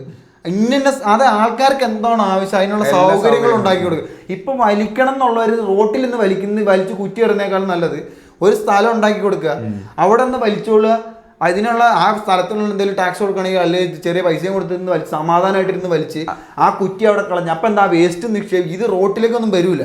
അതായത് ഇനിയുള്ള കാലത്ത് നമ്മുടെ ഈ ഒരു തലമുറേനെ പഠിപ്പിക്കാൻ പറ്റില്ല, അതായത് എഡ്യൂക്കേറ്റ് ചെയ്യാൻ പറ്റില്ല എന്ന് വെച്ചാൽ ഒരു നമ്മുടെ സ്കൂൾ പോലെ നമുക്ക് ഒരു വീഡിയോ പറഞ്ഞു കൊടുത്തോ ട്യൂട്ടോറിയൽ അങ്ങനെയൊന്നും പഠിപ്പിക്കാൻ പറ്റില്ല. അടിച്ചേ പഠിപ്പിക്കാൻ പറ്റത്തുള്ളൂ. അടിച്ച് പഠിപ്പിക്കുക എന്ന് പറഞ്ഞാൽ നിയമം കർശനമാക്കുക, ഫൈൻ ഇടുക, അതായത് നല്ല ശിക്ഷ കൊടുക്കുക. പിന്നെ എന്താ പറഞ്ഞാൽ ആദ്യത്തെ ഒരു കുറച്ച് തവണ മാത്രമേ പ്രശ്നം വരുള്ളൂ. ഞാൻ ഇതിന്റെ കാര്യം തന്നെ ഇപ്പൊ ഞാൻ പറഞ്ഞ ഒരു 2-3 ബസ്സിന് ഈ ഒരു ഇങ്ങനത്തെ രീതിയിൽ ഒരു ഇതങ്ങ് കൊടുത്തു കഴിഞ്ഞാൽ പിന്നെ ഒരാളും ആദ്യം കുറച്ച് പ്രശ്നങ്ങളും ഇവരൊക്കെ ഉണ്ടാവും, പ്രശ്നങ്ങൾ സംഭവിക്കും. പക്ഷെ എന്താന്ന് പറഞ്ഞാൽ നമുക്ക് ഒരു ഓർഡർ ഉണ്ടാക്കണം, ഈ ഓർഡർ എല്ലാ സ്ഥലത്തും ഓർഡർ ഉണ്ടാക്കണില്ല, എവിടെയെങ്കിലും തടഞ്ഞ് എന്തേലും നമ്മൾ ഇതാക്കി, അതായത് രണ്ടും കൽപ്പിച്ച് ഇറങ്ങാണ്ട് ഇത് ഓർഡർ ആവില്ല. ഒരു സ്ഥലം ഓർഡർ ആക്കാൻ തുടങ്ങി നമുക്ക് ബാക്കി ഇതാക്കാനായിട്ട് വലിയ ബുദ്ധിമുട്ടുണ്ടാവില്ല. ഇത് കഴിയുമ്പോൾ എന്ത് ചെയ്യണം, കാറിലുള്ള ആൾക്കാർക്ക് ഇതേപോലെ ശിക്ഷ കൊടുക്കണം, കാർ ചെയ്യുന്ന ആൾക്കാർക്ക്. പിന്നെ ഞാൻ പറയാം, അപ്പൊ എന്താ ബസ്സുകാരെ മാത്രം ടാർഗറ്റ് ചെയ്തത് അത് അതെ. അതിപ്പോ നമ്മൾ ഈ ഒരു പ്രശ്നം പറഞ്ഞുകൊണ്ട് ഇതിന്റെ ഒരു പരിഹാരം നമ്മുടെ സൈഡിൽ നിന്നുള്ള നമ്മുടെ ഐഡിയ ആണ് പറയുന്നത്.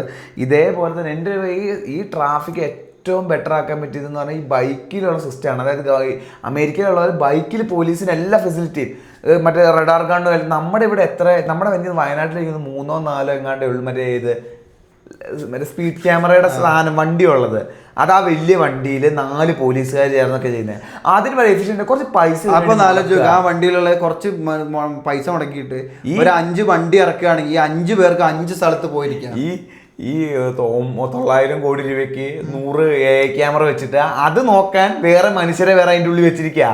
അവർക്ക് ഉറപ്പില്ല AI പറയുന്നത് കറക്റ്റ് ആണോ എന്ന്.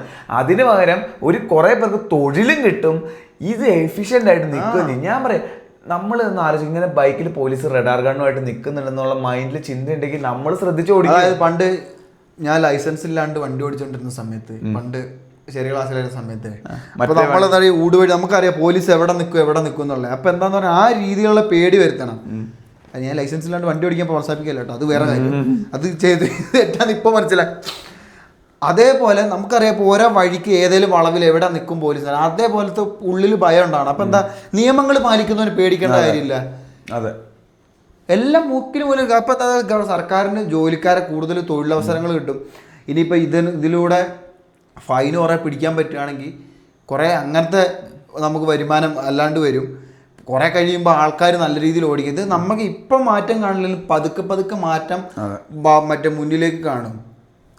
അതെ, അങ്ങനെയാണ് മാറേണ്ടത്. കാരണം അങ്ങനെ നമ്മൾ മാറാൻ തുടങ്ങിയില്ലെങ്കിൽ നമ്മളിപ്പോഴും പഴയ 60കളിലെയും 70കളിലെയും നിയമങ്ങൾ കെട്ടിപ്പിടിച്ചുകൊണ്ട് അതാണ് ശരിയെന്ന് പറഞ്ഞിട്ട് കാര്യമില്ല. നമ്മൾ കാലഘട്ടത്തിനനുസരിച്ച് നിയമങ്ങളും മാറണം, നിയമസ്ഥിതികൾ വ്യവസ്ഥകളും മാറിയില്ലെങ്കിൽ. കാരണം നമ്മളെ പുതിയ ജീവിതം ജീവിച്ച് നമ്മൾ പഴയ കാലഘട്ടത്തിൻ്റെ നിയമത്തിൽ നമുക്ക് നിൽക്കാൻ പറ്റൂല. എല്ലാവർക്കും അവരവരുടെ സ്വാതന്ത്ര്യത്തിൽ ജീവിക്കാനും അവരുടെ ഇഷ്ടങ്ങൾക്കനുസരിച്ച് പ്രവർത്തിക്കാനുള്ള അവസരം നമ്മുടെ സമൂഹത്തിൽ, അതിനാണ് ഈ ഗവൺമെൻറ് ഉള്ളത്. അല്ലാണ്ട് ഗവൺമെൻറ്റിൻ്റെ ഇഷ്ടത്തിന് നമ്മളെ വരുതിക്ക് വരുത്താനല്ല. നമ്മൾ ആ സമൂഹം ആ കൂട്ടം ആൾക്കാർക്ക് അവരുടെ ജീവിതശൈലികൾക്ക് എളുപ്പത്തിൽ തടസ്സമില്ലാത്ത രീതി കാര്യങ്ങൾ നടക്കാനാണ് ഗവൺമെൻറ് ഉള്ളത്. അല്ലാതെ നമ്മളിപ്പോൾ ഗവൺമെൻറ്റിനെ പേടിച്ച് ഗവൺമെൻറ് രാജാവ് എന്ന് നടന്നിട്ട് കാര്യമില്ല. മാറ്റങ്ങൾ വരണം. പുതിയ നിയമങ്ങൾ പടച്ചു വിടുക എന്നുള്ളതിനേക്കാളുപരി ഒരു നിയമത്തെ ഏറ്റവും നല്ല രീതിക്ക് എല്ലാവർക്കും നല്ല രീതിക്ക് ബാധിക്കുന്ന, അതായത് ഈ നിയമം നിയമത്തിന്റെ ആകെ മൊത്തം കൂട്ടി നോക്കുമ്പോൾ പോസിറ്റീവ് ആയിരിക്കണം, സമൂഹത്തിൽ നന്മയായിരിക്കണം ഉണ്ടായിരിക്കണ്ടേ. അല്ലാതെ ഇപ്പൊ അന്നത്തെ പോലെ ബസ്സുകാർക്ക് പെയിന്റ് അടിച്ചോണ്ട് എന്തുകൊണ്ട് അത്രയും ആൾക്കാർക്ക് സംഭവിച്ചതല്ലാതെ അതുകൊണ്ട് മാറ്റമൊന്നും ഉണ്ടായില്ല. എന്ത് മാറ്റം നേടി എന്നുള്ളതാണ്, ഒരു മാറ്റവും നേടുന്നില്ല. നമ്മൾ നിയമങ്ങൾ ഉണ്ടാക്കണമെങ്കിൽ നമ്മൾ അതിനകത്തൊരു മാറ്റം വരണം, സമൂഹത്തിൽ മാറ്റം വരുത്തണം. ആ മാറ്റങ്ങളെ നിയന്ത്രിക്കാനാണ് നിയമങ്ങളുള്ളത്.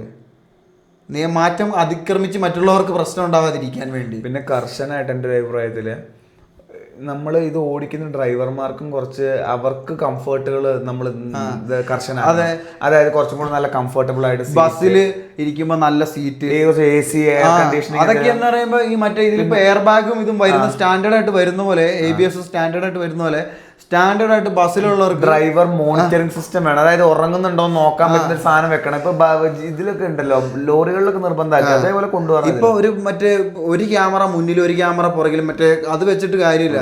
വണ്ടിയിൽ ഇത് വണ്ടി വാങ്ങുമ്പോൾ ഈ ക്യാമറകൾ അടക്കം ഉള്ള സെറ്റപ്പ് വാങ്ങണം. വണ്ടിയുടെ ചുറ്റും കാണാൻ പറ്റുന്ന, ഡ്രൈവറെ നിയന്ത്രിക്കാൻ പറ്റുന്ന, ആ ഉള്ളിലേക്ക് ആൾക്കാരെ നോക്കാൻ പറ്റുന്ന, ഇതൊന്നും നമ്മൾ രണ്ടാമത് വെക്കേണ്ട ഒരു ആവശ്യമില്ല. ഇതൊക്കെയെന്ന് പറഞ്ഞു കഴിഞ്ഞാൽ നിർബന്ധമായിട്ടും മാനുഫാക്ചേഴ്സിന് ഇത് കൊടുക്കുക, ഇതിങ്ങനെ കൊടുത്തതാണ്. അതേപോലെ നല്ല മറ്റേ ഈ ചില ഈ വോൾവോയിലൊക്കെ ബസ് സീറ്റ് കണ്ടിട്ടുണ്ടോ? സീറ്റ് ഇത് വേറെ സസ്പെൻഷനിലായിരിക്കും ഇതുണ്ടാവുക. കാരണം ഈ ബസ്സിന്റെ കുലുക്കങ്ങളൊന്നും നമ്മളെ ഡ്രൈവറെ അസ്വസ്ഥപ്പെടുത്തരുത്. അവർക്ക് സൗകര്യമായ രീതിയിൽ അവർക്ക് സുഖകരമായിട്ട് ഇത്രയും വണ്ടി ലോങ് ഓടിക്കാൻ പറ്റുന്ന എല്ലാ സാഹചര്യങ്ങളും കൊടുക്കണം. അങ്ങനത്തെ രീതിയിൽ മാനുഫാക്ചേഴ്സിന് അതും വേണം. അതേപോലെ നമ്മുടെ നാട്ടിലും നിയമങ്ങൾ വരുത്തണം. കുറെ അപകടങ്ങൾ അങ്ങനെ ഡ്രൈവർമാർ ഉറങ്ങിപ്പോയിട്ട് പറ്റുന്നതാണ്. അപ്പം അതിന് അവർക്ക് ഉള്ള ഇതും അതിനാണ് മറ്റേ ഈ 2 ഡ്രൈവർമാർ ഇത്ര നേരം ഓടിക്കാൻ പാടുള്ളൂ. ഇത്ര നേരത്തെ കൂടുതൽ അതെല്ലാം കൃത്യമായിട്ട്. ഇപ്പൊ മറ്റേ പുറത്തുള്ള ലോറി ഡ്രൈവേഴ്സിൽ വലിയ ഹെവി വണ്ടികൾ ഓടിക്കുന്ന, വലിയ മരങ്ങൾ കൊണ്ടുവന്ന അവരെങ്ങനെയാന്ന് പറഞ്ഞു കഴിഞ്ഞാൽ അവർ 12 മണിക്കൂർ വണ്ടി ഓടിച്ചാൽ പിന്നെ നിർത്തണം. പിന്നെ 1.5 ദിവസം പിന്നെ റെസ്റ്റും കണ്ടാണ്. അവർക്ക് വണ്ടി ഓടിക്കാൻ പറ്റൂല. അത്രയും നേരം അവർക്ക് പോയി. കാരണം എന്താ? അപ്പൊ അതിനനുസരിച്ച് അവർക്ക് കൂലി കൂടുതൽ കിട്ടും. എന്താണെന്ന് പറഞ്ഞാൽ അവരുടെ ആരോഗ്യം കാരണം എന്താ പറയുക, ഈ വണ്ടിയിലുള്ള ആൾക്കാർ സുരക്ഷിതമായിട്ട് പോയിട്ടില്ലെങ്കിൽ ഇത് ഉറങ്ങിപ്പോയി കഴിഞ്ഞാൽ സംഭവിക്കുന്ന ബാക്കിയുള്ളത്. അപ്പം എന്താ, അങ്ങനത്തെ നിയമങ്ങൾ കർശനാക്കണം. ഇത്ര മണിക്കൂർ കൂടുതൽ വണ്ടി ഓടിക്കണ്ട. പിന്നെ വേറൊരു കാര്യം, നമ്മുടെ ഇവിടെ ഈ പഴഞ്ചനായിട്ട് ഒരു ഇതില്ലാണ്ട് റിസ്കി ആയിട്ട് ഓടിക്കുന്ന വാഹനങ്ങളൊക്കെ കണ്ടം ചെയ്ത് കളയാം. അതായത് സമൂഹത്തിൽ നമുക്ക് സേഫ് അല്ലാന്ന് തോന്നുന്ന സാധനങ്ങൾ കൃത്യമായിട്ട് നോക്കിയിട്ട് അത് ഒഴിവാക്കി പുതിയ വണ്ടികൾ വരണം. പുതിയ ടെക്നോളജിയുള്ള എഫിഷ്യൻ്റ് ആയിട്ടുള്ള വണ്ടികൾ ഇറക്കണം തരത്തിൽ. അങ്ങനെയൊക്കെ മാറ്റങ്ങൾ വരുത്തണം. അതെ, ഇതിനെ മൊത്തത്തിലൊരു മോഡേണൈസ് ചെയ്യണം ഈ സിസ്റ്റത്തെ. ഇത് കുറേ മാറാനുണ്ട്. കാരണം നമ്മൾ കാലങ്ങളായിട്ട് നമുക്കൊരു കൃത്യമുള്ള റോഡ് സിസ്റ്റം ഒന്നും ഇല്ലാത്തതുകൊണ്ട് നമുക്ക് കൃത്യമായ ട്രാഫിക്കിന്റെ അവബോധം എന്താണ്, കൃത്യമായ ട്രാഫിക് ഫ്ലോ ഒന്നും അറിയത്തില്ല നമുക്ക്, നമ്മുടെ മനുഷ്യർക്ക്. അതറിയാത്തത് കൊണ്ട് തന്നെയാണ് ഈ ബസ് ഡ്രൈവർമാർ ഇങ്ങനത്തെ ഒരു അവസ്ഥയിലായി പോയത്.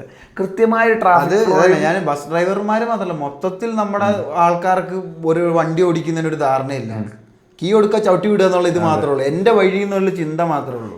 എങ്ങനെ നമ്മുടെ കൂടെ സഹയാത്രികരായിട്ട് മറ്റുള്ള വാഹനങ്ങളിൽ സഞ്ചരിക്കുന്നവരെ റെസ്പെക്ട് ചെയ്യണം, അവർക്ക് കൊടുക്കേണ്ട ഡിസ്റ്റൻസും ഇത് എന്താണെന്നുള്ളത് നമ്മൾ ഒരു മനസ്സിലാക്കേണ്ട ഒരു കാര്യമുണ്ട്. അതായത് ഇപ്പോൾ ഒരു ബൈക്കുകാരൻ പോകുന്നു, അവനെ എങ്ങനെയാണ് നമ്മൾ നോക്കിക്കാണേണ്ടത് വണ്ടി പോകുമ്പോൾ. അതായത് മീൻസ് നമ്മൾ കണ്ണുകൊണ്ട് നോക്കുന്നതല്ല, നമ്മൾ നോക്കുമ്പോൾ എന്താണ് അവനെ എങ്ങനെ സേഫായിട്ട് അവനെ കടന്നു പോകും, അല്ലെങ്കിൽ അവനെ എങ്ങനെ ഇതാക്കാം കൃത്യമായിട്ട്. അതേപോലെ എല്ലാവരും ബൈക്കുകാരും അങ്ങോട്ടും ഇങ്ങോട്ടും ഒരു എന്താ പറയുക, ഒരു അവബോധത്തോടെ വണ്ടി ഓടിക്കുമ്പോഴാണ് നമുക്ക് കുറച്ചും കൂടെ സുരക്ഷിതത്വം ഉണ്ടാവും. ഇതൊരു മാരത്തോൺ റേസ് പോലെയാണ്. അതായത് കണ്ടിട്ടുണ്ടാവും നമ്മുടെ ഹൈവേയില് മറ്റേ റെഡ് ലൈറ്റിന്റെ അവിടെ എത്തുമ്പോൾ ഏറ്റവും പാഞ്ഞൊരു ഫസ്റ്റ് നിൽക്കണം, എന്നാലും ചാടി പോകാൻ പറ്റത്തുള്ളൂ. അത് ഞാനും ചെയ്തിട്ടുണ്ട് കേട്ടോ. അതാണ് ഏറ്റവും വലിയ രസം. പക്ഷെ അതല്ല, അത് റെഡ് ലൈറ്റ് കാണുമ്പോൾ നെഞ്ചിലൊരാളലാണ്. അതൊക്കെ മാറണം. അതെ, കാരണം അത് എന്താ പറയുക, നമ്മള് മൊത്തത്തിലുള്ള ആ ഒഴുക്കിനെ തടസ്സം നിൽക്കുകയാണ്. നമ്മള് പുതിയ തലമുറയെ ഇതേപോലത്തെ കർശനമായ ശിക്ഷയിലൂടെ പഠിപ്പിക്കുക. പഴയ തലമുറേനെ, വരും തലമുറേനെ നല്ല കൃത്യമായിട്ടുള്ള ചെറുപ്പത്തിലെ ട്രെയിനിങ് കൊടുക്കുക. ഓരോ നിയമങ്ങളിൽ ട്രെയിനിങ് കൊടുക്കുക. ഇതിനു മുമ്പ് നമ്മൾ പറഞ്ഞിട്ടുണ്ട് കാര്യം. അതേപോലെ ഈ വീടുകളിൽ നിന്നും ട്രെയിനിങ് കൊടുക്കണം. ഞാൻ പറയുമ്പോൾ വീടുകളിലുള്ള നല്ല, കാരണം ഇപ്പൊ മക്കളുള്ള മാതാപിതാക്കള് വണ്ടി ഓടിക്കുന്നവരാണെങ്കിൽ കൃത്യമായി എങ്ങനെ വണ്ടി ഓടിക്കും ആദ്യം സ്വയം നന്നായിട്ട് മക്കളെ മാറ്റിയെടുക്കാൻ ശ്രമിക്കണം. അതായത് വെക്കേഷനൊക്കെ കൊച്ചുങ്ങൾക്ക് സ്പോക്കൺ ഇംഗ്ലീഷ് അല്ലെങ്കിൽ കമ്പ്യൂട്ടർ ക്ലാസ് എന്നൊക്കെ പറയുന്ന പോലെ തന്നെ ഡ്രൈവിംഗ് ലെസൺ, അതെ, അടിസ്ഥാനമായിട്ടുള്ള കാര്യങ്ങള് അവർക്ക് ഇതൊന്നും വേണ്ട. ഗവൺമെന്റ് ഭാഗത്ത് നിന്ന് തുടങ്ങിയാലും മതി ഇതേപോലത്തെ ക്ലാസ്സുകൾ നടത്തുക. കാരണം നമ്മൾ ഈ പോലീസുകാരെ ഭയങ്കര ഭയക്കുന്നത് മാത്രമല്ല, ആ അധികാരത്തിന്റെ പേടിലാണ്ട് ഇവരുടെ അടുത്ത് നമുക്ക് നല്ലൊരു സംഭവിക്കുന്നില്ല. ഇപ്പൊ കുറെ ആയിട്ട് കുറെ മാറ്റങ്ങൾ ഇതാക്കുന്നുണ്ട്. ആൾക്കാരെ പറഞ്ഞ് മനസ്സിലാക്കി പുതുതലമുറയിലെ ആൾക്കാർ വന്നപ്പോ ചിന്താഗതി ആൾക്കാർക്ക് പൊതുവെയുള്ള ജനങ്ങൾക്ക് നിയമങ്ങളും നിയമവശങ്ങളും മനസ്സിലാറില്ല. അപ്പൊ അവരെ അത് സാവകാശം പറഞ്ഞ് മനസ്സിലാക്കി, അല്ലാതെ ഈ പോലീസ് അധികാരത്തിൽ വന്ന് ഇതാക്കാതെ ഒന്നും അവര് മാറണം. ഇപ്പൊ മറ്റേ ജനമൈത്രി പോലീസൊക്കെ വന്ന പോലെ അതേപോലെ ഇതിനകത്ത് ഈ ട്രാഫിക്കിന്റെ ഇതിനകത്ത് മാറ്റം വരണം. പോലീസുകാർ മുൻകൈ എടുത്ത് ആൾക്കാർക്ക് ക്ലാസ് നടത്തുക, അല്ലെങ്കിൽ ഇതേപോലത്തെ മറ്റേ വെക്കേഷൻ ക്ലാസ് നടത്തുക, ചെറിയ പിള്ളേരെ സ്കൂളുകളിൽ പോയിട്ട് നടത്തുക. ചിലപ്പോൾ ഇവരുടെ ജോലി സമയത്ത് നടക്കുക, പക്ഷെ ഇതിന് വേറെ ആൾക്കാരെ വെക്കുവോ, അതിന് അങ്ങനത്തെ ഒരു തൊഴിലവസരം ഉണ്ടാക്കി കൊടുക്കുക. അതായത് ഞാൻ പറഞ്ഞില്ല, ഇതിന് താല്പര്യമുള്ള ആൾക്കാരെ കണ്ടെത്തി ഇത് പഠിപ്പിക്കാനും. പോലീസുകാരുടെ ട്രാഫിക് എന്ന് പറയുന്ന സെക്ഷൻ ഒന്ന് നവീകരിക്കാനുള്ളൊരു മനസ്സ്, കുറച്ച് റിസ്ക് ഉണ്ടാവും, കുറേ ജോലിക്കാരെ കൊണ്ടുവരണം. ഒരു മനസ്സ് കാണിച്ചാണ്ടല്ലോ ഇത് മൊത്തത്തിൽ മാറും, റെവല്യൂഷനൈസ് ചെയ്യും. കാരണം ഞാൻ പറയാം, എനിക്ക് കേരളത്തിൽ മൊത്തം എനിക്ക് തോന്നുന്നു എനിക്ക് കേരളത്തിലെ പോപ്പുലേഷനെ ഹാൻഡിൽ ചെയ്യാൻ പറ്റുന്നതിലും കുറഞ്ഞ പോലീസുകാരേ ഉള്ളൂ. ആ പ്രശ്നം അത് പരിഹരിക്കണം കുറച്ച് പേർക്ക്. അപ്പൊ ജോലിയും കിട്ടും ആൾക്കാർക്ക്. അതായത് വെറുതെ ജോലി കൊടുക്കാൻ പറ്റില്ല, നമ്മൾ തൊഴിലവസരങ്ങൾ ആദ്യം ഉണ്ടാക്കണം. അതിനെന്ത് പറയണം? അതിന് ഇങ്ങനത്തെ നിയമങ്ങൾ, ഇങ്ങനത്തെ നമ്മൾ പുതിയ മാറ്റങ്ങൾ കൊണ്ടുവന്ന, അതായത് അങ്ങനെ അവസരങ്ങൾ ഉണ്ടാക്കണം നമ്മൾ. എന്താ പറഞ്ഞാൽ നമുക്ക് കൃത്യമായിട്ടുള്ള വരുമാനം വരുത്തിക്കാനും അതിലൂടെ അവർക്ക് ശമ്പളം കൊടുക്കാനും ആ മാറ്റത്തിലൂടെ ജനങ്ങൾക്ക് സൗകര്യങ്ങൾ കുറച്ചുകൂടെ എളുപ്പത്തിൽ ആവാനും സാധിക്കും. ഇത് നമ്മളിപ്പോഴും അതായത് മറ്റേ സ്പീഡിന് പോയാലും മറ്റേ അല്ലെങ്കിൽ എക്സോസ്റ്റ് മാറ്റിയാലും അല്ലെങ്കിൽ സീറ്റ് ബെൽറ്റ് ഇല്ല, ഇത് മാത്രമേ നടക്കുന്നുള്ളൂ. നമുക്ക് എന്താന്ന് പറഞ്ഞാൽ ഇതുകൊണ്ട് സീറ്റ് ബെൽറ്റ് ഇടാത്തവൻ സീറ്റ് ബെൽറ്റ് ഇടാണ്ട് വണ്ടി ഓടിക്കുന്നില്ല, എക്സോസ്റ്റ് മാറ്റുകയും ചെയ്യും, സ്പീഡിൽ പോകേണ്ടവൻ സ്പീഡിൽ പോവുകയും ചെയ്യും. നമ്മൾ ഒരു ശിക്ഷ ഇത് എന്തോ മാറ്റം വരുന്നുള്ളതാണ് കാണേണ്ടത്. അതിന് നമുക്ക് എങ്ങനെ ആൾക്കാരുടെ ഇഷ്ടങ്ങളെ അല്ലെങ്കിൽ അവരുടെ കഴിവിനെ ഇതാക്കി തടസ്സം നിൽക്കാതെ അവരുടെ ആഗ്രഹങ്ങൾക്കനുസരിച്ച് അവരുടെ വാഹനം ചെയ്യാന്നുള്ള അവസരങ്ങൾ ഉണ്ടാക്കാന്നുള്ളത്, അതൊക്കെയാണ് മനസ്സിലാക്കി മാറ്റങ്ങൾ വരേണ്ടത്. മൊത്തത്തിൽ എന്താന്ന് പറഞ്ഞാൽ ഇത് എവിടുന്നേലും തുടങ്ങിക്കഴിഞ്ഞാൽ ബാക്കിയുള്ള മാറ്റങ്ങൾ എല്ലാത്തിലേക്കും വരണം. നമ്മുടെ നിയമങ്ങൾ അതായത് ഇത്ര സ്പീഡിലേക്ക് പോകുമ്പോൾ അതൊക്കെ കൃത്യമായിട്ട് വെറുതെ കുറെ ബോർഡ് ഇതൊന്നും വെച്ചിട്ടൊന്നും കാര്യമില്ലാന്ന് എനിക്ക് തോന്നുന്നു. കുറെ ട്രാഫിക് ലൈറ്റ് ഒന്നും നമ്മുടെ ഇവിടെ എങ്ങനെയാന്ന് പറഞ്ഞാൽ ഒരു പ്രശ്നം കണ്ടു കഴിഞ്ഞാൽ അതിന്റെ മേലെ മണൽ വാരിയിട്ട് ഒന്നും സംഭവിച്ചിട്ടില്ല എന്ന് പറയുന്ന പോലെയാണ്. ഉള്ളിലെ പ്രശ്നമാണ്, കണ്ണടച്ചിരുട്ടാക്കുന്ന പരിപാടിയാണ്. അപ്പൊ എന്താന്ന് പറഞ്ഞാൽ അങ്ങനെയല്ല. പ്രശ്നം എന്താണെന്ന് കൃത്യമായിട്ട് പഠിച്ച് മനസ്സിലാക്കി ആർക്കും ബുദ്ധിമുട്ടില്ലാണ്ട് എല്ലാവർക്കും നന്മ വരുന്ന രീതിയിലുള്ള പരിഹാരം കണ്ടെത്തുക. മാറ്റങ്ങൾ വരുമ്പോൾ എന്താണ് സമൂഹത്തിൽ മൊത്തത്തിൽ അതിന്റെ ആകത്തുക എന്ന് പറഞ്ഞു കഴിഞ്ഞാൽ സമൂഹത്തിൽ മെച്ചം മാത്രമേ ഉണ്ടാവാൻ പാടുള്ളൂ. അതായത് കുറച്ച് പേർക്ക് എന്തായാലും എന്തെങ്കിലും മാറ്റം വരുമ്പോൾ പ്രശ്നം വരും. അതിലുപരി ഈ നമ്മൾ മാറ്റം വരുന്നതുകൊണ്ട് എല്ലാവർക്കും പ്രശ്നം മാത്രം സംഭവിക്കുന്നത് അതൊരു മാറ്റമല്ല, അത് നമ്മൾ പിന്നോട്ട് പോവുകയാണ്. വേറൊരു കാര്യമുണ്ട്, അങ്ങനത്തെ മാറ്റം വന്നില്ലെങ്കിൽ ഇങ്ങനെ പല അപകടങ്ങളും ഇതിലൂടെ ജീവൻ പൊലിഞ്ഞവർക്ക് ഒരു നീതി കിട്ടത്തില്ല. അവരുടെ ആത്മാവുണ്ടെങ്കിൽ അവരുടെ ആ ഒരു ജീവിതം വെടിഞ്ഞതിനൊരു നീതി ഉണ്ടാവൂല ഇത് കൃത്യമായിട്ട് ഇത് വന്നില്ലെങ്കിൽ. അതെ. അപ്പൊ എന്താന്ന് ഇങ്ങനത്തെ കൃത്യനിഷ്ഠയുള്ള കാര്യങ്ങൾ വന്നു കഴിഞ്ഞാൽ ഇങ്ങനത്തുള്ള അപകട സാധ്യതകൾ പറയും. അപകടങ്ങളില്ലാന്നല്ല, ഇപ്പൊ നമ്മൾ എത്ര ഓടിച്ചു എന്ന് പറഞ്ഞാൽ ഒരു ടയർ പഞ്ചറായി തീരാന്ന് വിഷയമുള്ളൂ ഓടുന്നതിന്റെ ഇടയിൽ, അതിൽ കാര്യമില്ല. പക്ഷെ നമുക്ക് നമ്മളാൽ വരുത്തുന്ന പ്രശ്നങ്ങൾ പലതും ഒഴിവാക്കാൻ പറ്റും. ഈ ഉറങ്ങിപ്പോയി അപകടം സംഭവിക്കുന്നതോ അല്ലെങ്കിൽ മറ്റേ ഈ വലിയ വണ്ടി പാഞ്ഞു പോയിട്ട് നേരനാൾ സംഭവിച്ച പോലെ മഴയത്തത് വീഴുന്നോ, ഈ ഓവർ സ്പീഡിൽ പോകുന്നത്, ഇതൊക്കെ നമുക്ക് ആവശ്യമില്ലാത്ത അപകടങ്ങൾ ഒഴിവാക്കാൻ പറ്റും. കൃത്യമായ ഒരു 80 കിലോമീറ്റർ സ്പീഡിന്റെ ഇതും അതിൽ മഴയത്ത് 60 ചോടെ പോകാൻ പാടില്ലെന്നൊരു കൃത്യമായ നിയമം ഉണ്ടായിരുന്നെങ്കിൽ ഒരുപക്ഷെ ആ ഒരു അപകടം നമ്മുടെ സംഭവിക്കില്ല. അതെ, ആ ഒരു പോയ ഒരാളുടെ 2 പേരുടെ ജീവൻ നഷ്ടപ്പെടുകയില്ലായിരുന്നു. എത്ര പേർക്ക് പരിക്ക് പറ്റി. അതെ, അവരുടെ ജീവിതത്തിൽ വണ്ടി അതായത് ഇപ്പൊ ഇനി ആ ഡ്രൈവറിന്റെ വിഷയമാണോ അതോ വണ്ടിയുടെ വിഷയമാണോ അറിയില്ല, എന്തായാലും ഒരു എവിടെയോ തെറ്റ് പറ്റി. ആ തെറ്റിലൂടെ ഒരു കൂട്ടം ആൾക്കാർക്ക് അവരുടെ ജീവിതത്തിലേക്കുള്ള ഇത് നഷ്ടപ്പെട്ടു. ഒരുപക്ഷെ കൃത്യമായിട്ടൊരു നിയമം ഉണ്ടായിരുന്നെങ്കിൽ അവിടെ അങ്ങനെ ഒരു സംഭവം അവിടെ സംഭവിക്കില്ലായിരുന്നു. അതെ. അപ്പോ അതാണ് എല്ലാം നമുക്ക് പറയാനുള്ള എല്ലാം പറഞ്ഞു കഴിഞ്ഞു തോന്നുന്നു. ഇതാണ് മാറ്റങ്ങൾ വരണം എന്നാണ് നമ്മുടെ ആഗ്രഹം.